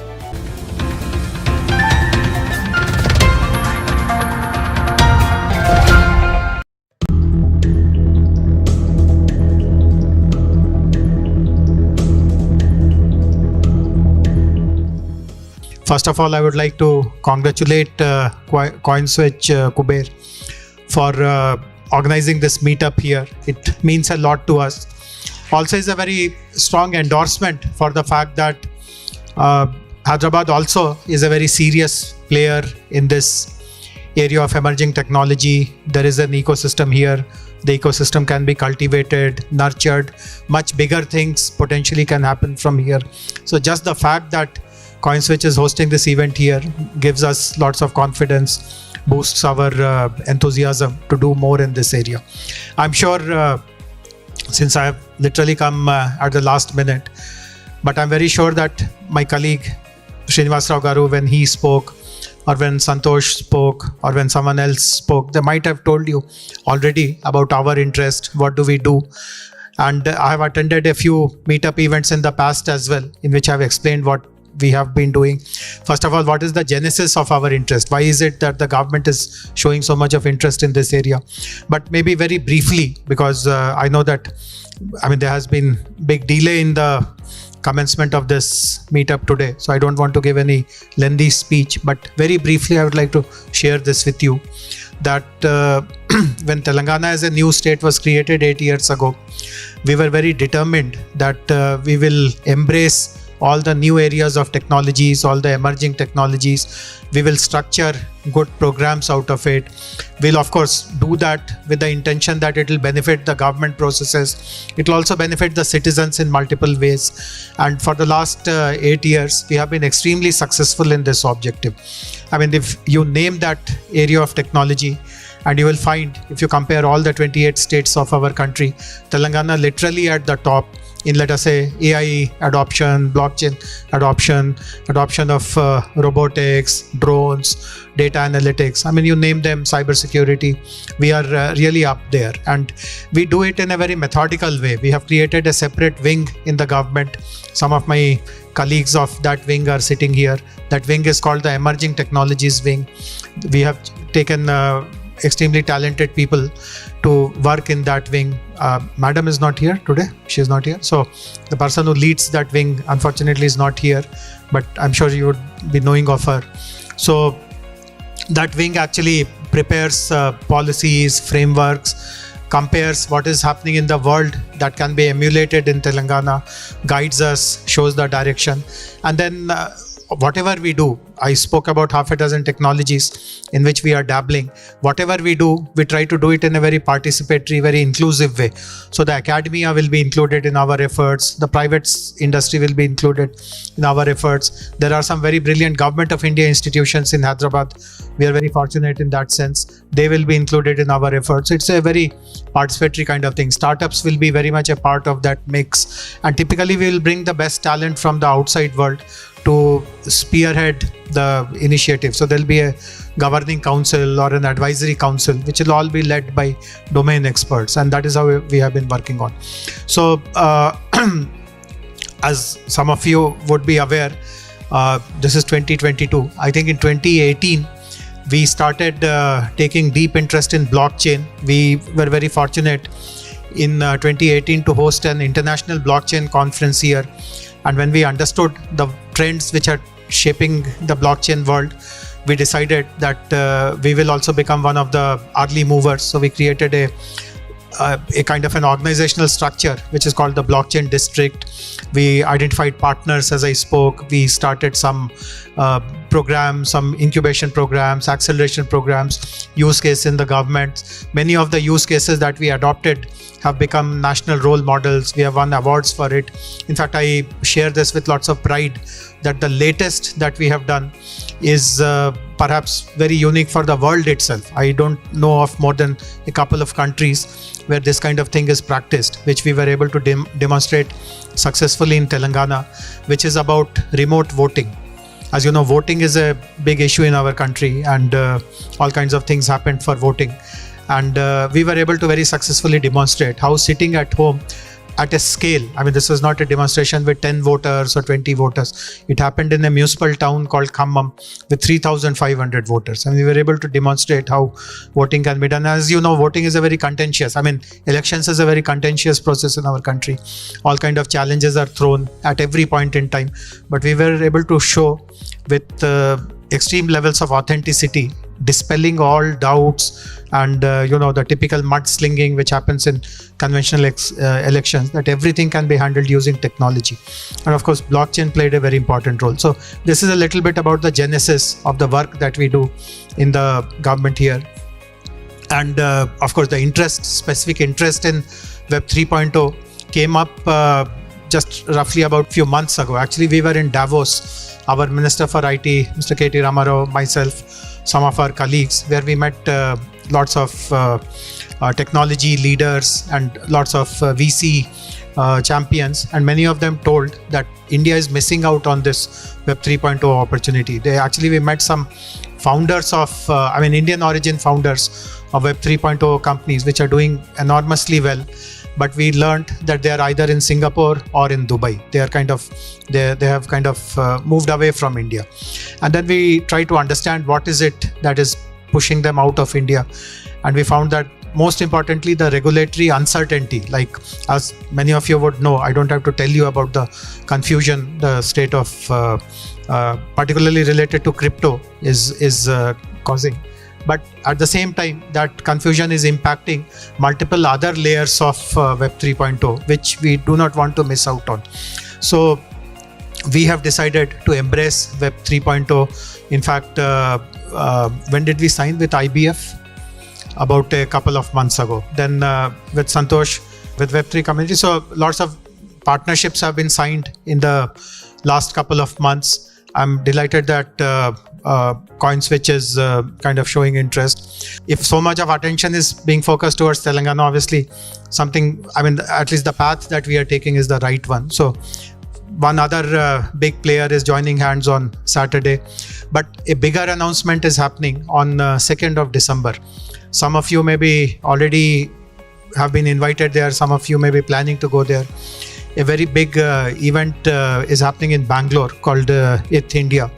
And we are using that opportunity to announce the commencement of a regulatory sandbox on Web 3.0 here in Hyderabad. For the past 2-3 months, we have been working on it. We have prepared a concept note. We shared it with lots of users. You might have got the concept note. Many of the others would have got it. Lots of people have given their feedback, their suggestions. We have made some revisions in the draft. We are close to finalizing the final version, which will be announced on 2nd December.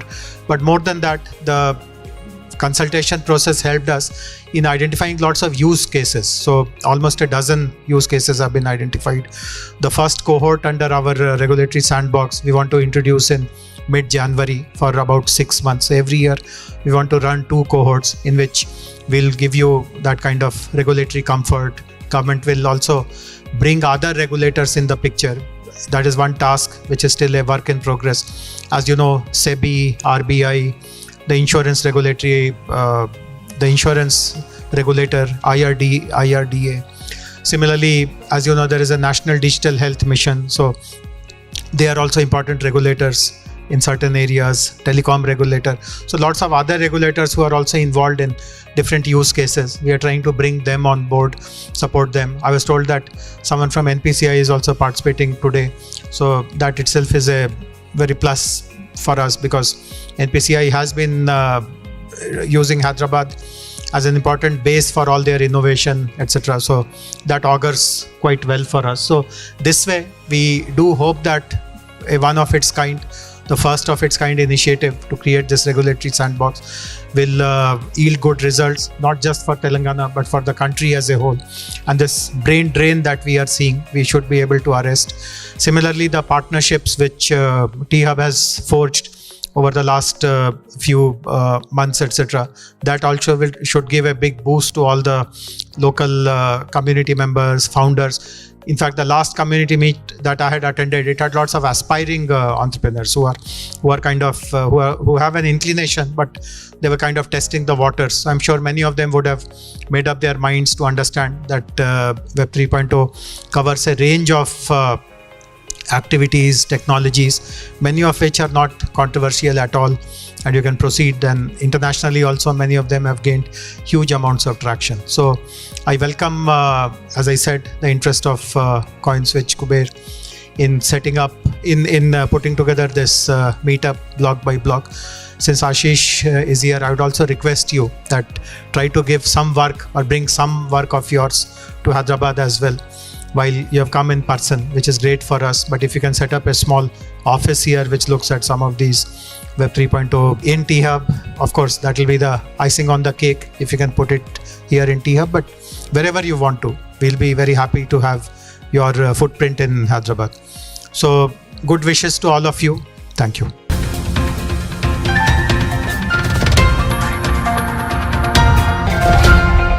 Gamification of social media is the new trend. Hyderabad-based gamified social media startup Denolin did a soft launch of its platform at the T-Hub. Speaking at the event, Jayesh Ranjan, Secretary of Information Technology, Government of Telangana, called on the founder to be ahead of the curve by watching the trends. Listen in. Greetings to all the invitees, all the guests. I'm also very encouraged by the support which T-Hub colleagues have given to this startup and the kind of optimism they have about their product, their solution. I'm also very enthused to hear some of the other startups in T-Hub speaking very positively about the attitude, about the team spirit, etc. These things are very, very important, particularly at the beginning of the life cycle of any particular startup. So my congratulations to them on this point as well. If you look at social media, I think we are at a stage where some kind of course correction, some kind of transition is happening. Many years ago, when Facebook, which is now called Meta, when it started, it was believed that this will be the mother of all social media platforms. Nothing else is possible. I mean, whatever is possible is now completely conquered, completely achieved by Facebook. But we know that they're also going through tough times. In fact, I don't know whether you follow the trends or you follow the news. There is a huge decline in their subscribers base. They're losing revenues like anything. Mark Zuckerberg, who was at one point in time the second richest person in the world, has now come down, slipped down to the 20th. And there are all kinds of other things which are happening. Of course, he's betting very big on metaverse, that is, and that may happen. But other than Facebook also, if you really do a deep dive on what is exactly happening in the world of social media, why different forms of social medias are becoming much more popular. Of course, as we know, Facebook, which requires you to write long posts, etc., have that format has completely gone out of fashion. Things are more visual now. We know that Facebook has also come up with Reels, trying to regain some of that lost ground. But as we know, there are more popular ones like TikTok and Insta and all that. So there's a rapid transition going on. And I guess for the Norland to enter into this field at this time, in a way, is also very challenging, but can also open up huge possibilities for the future. And what one of the T-Hub colleagues was mentioning, that this is one social media platform where you will be rewarded for the time that you are going to spend, which in my opinion is a very fundamental kind of thing. See, one of the reasons for the decline, and I won't be surprised if the nature that we see Facebook as today, that will be completely changed. So I won't be surprised. And one of the reasons, again, as it was pointed out, I mean, unless you have too much of time in which you can afford to be completely unproductive, there's no more value that you get out of that. So the fact that you are planning a scheme, or the way you have structured your platform, is that the more you engage with it, you get benefits, you get incentives, but you are also going to utilize metaverse, you're going to utilize emerging technologies. All that perhaps will be the differentiator between the last generation kind of social media platforms and what you are going to do. When we look at the successes of these kind of products and solutions that come in the market. So for example, when Facebook has come in the market, when WhatsApp has come in the market, we feel that they are now valued. Facebook is one of the most valued companies in the world, including WhatsApp. It has enormous number of subscribers.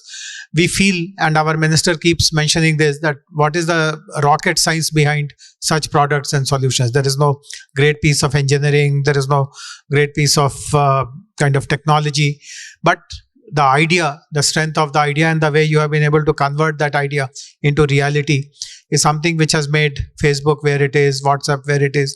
And why is it that all these innovations, all these products are coming out only from the West, from the US largely? Why is it that people in India are not able to break that barrier? So I really see these kind of initiatives, these kind of attempts also as a step forward in giving that confidence to people in India as well, that we can also be equally creative, we can also be equally farsighted, and we also have the talent to complete the engineering and technology composition, which today people appreciate about, let us say, Facebook or a WhatsApp, keeping the design principles very simple, very user-friendly, very adaptive, and so on and so forth. So today is the day when lots of transition is happening. I mean, it's a nice coincidence that while we are launching the Norland today, not very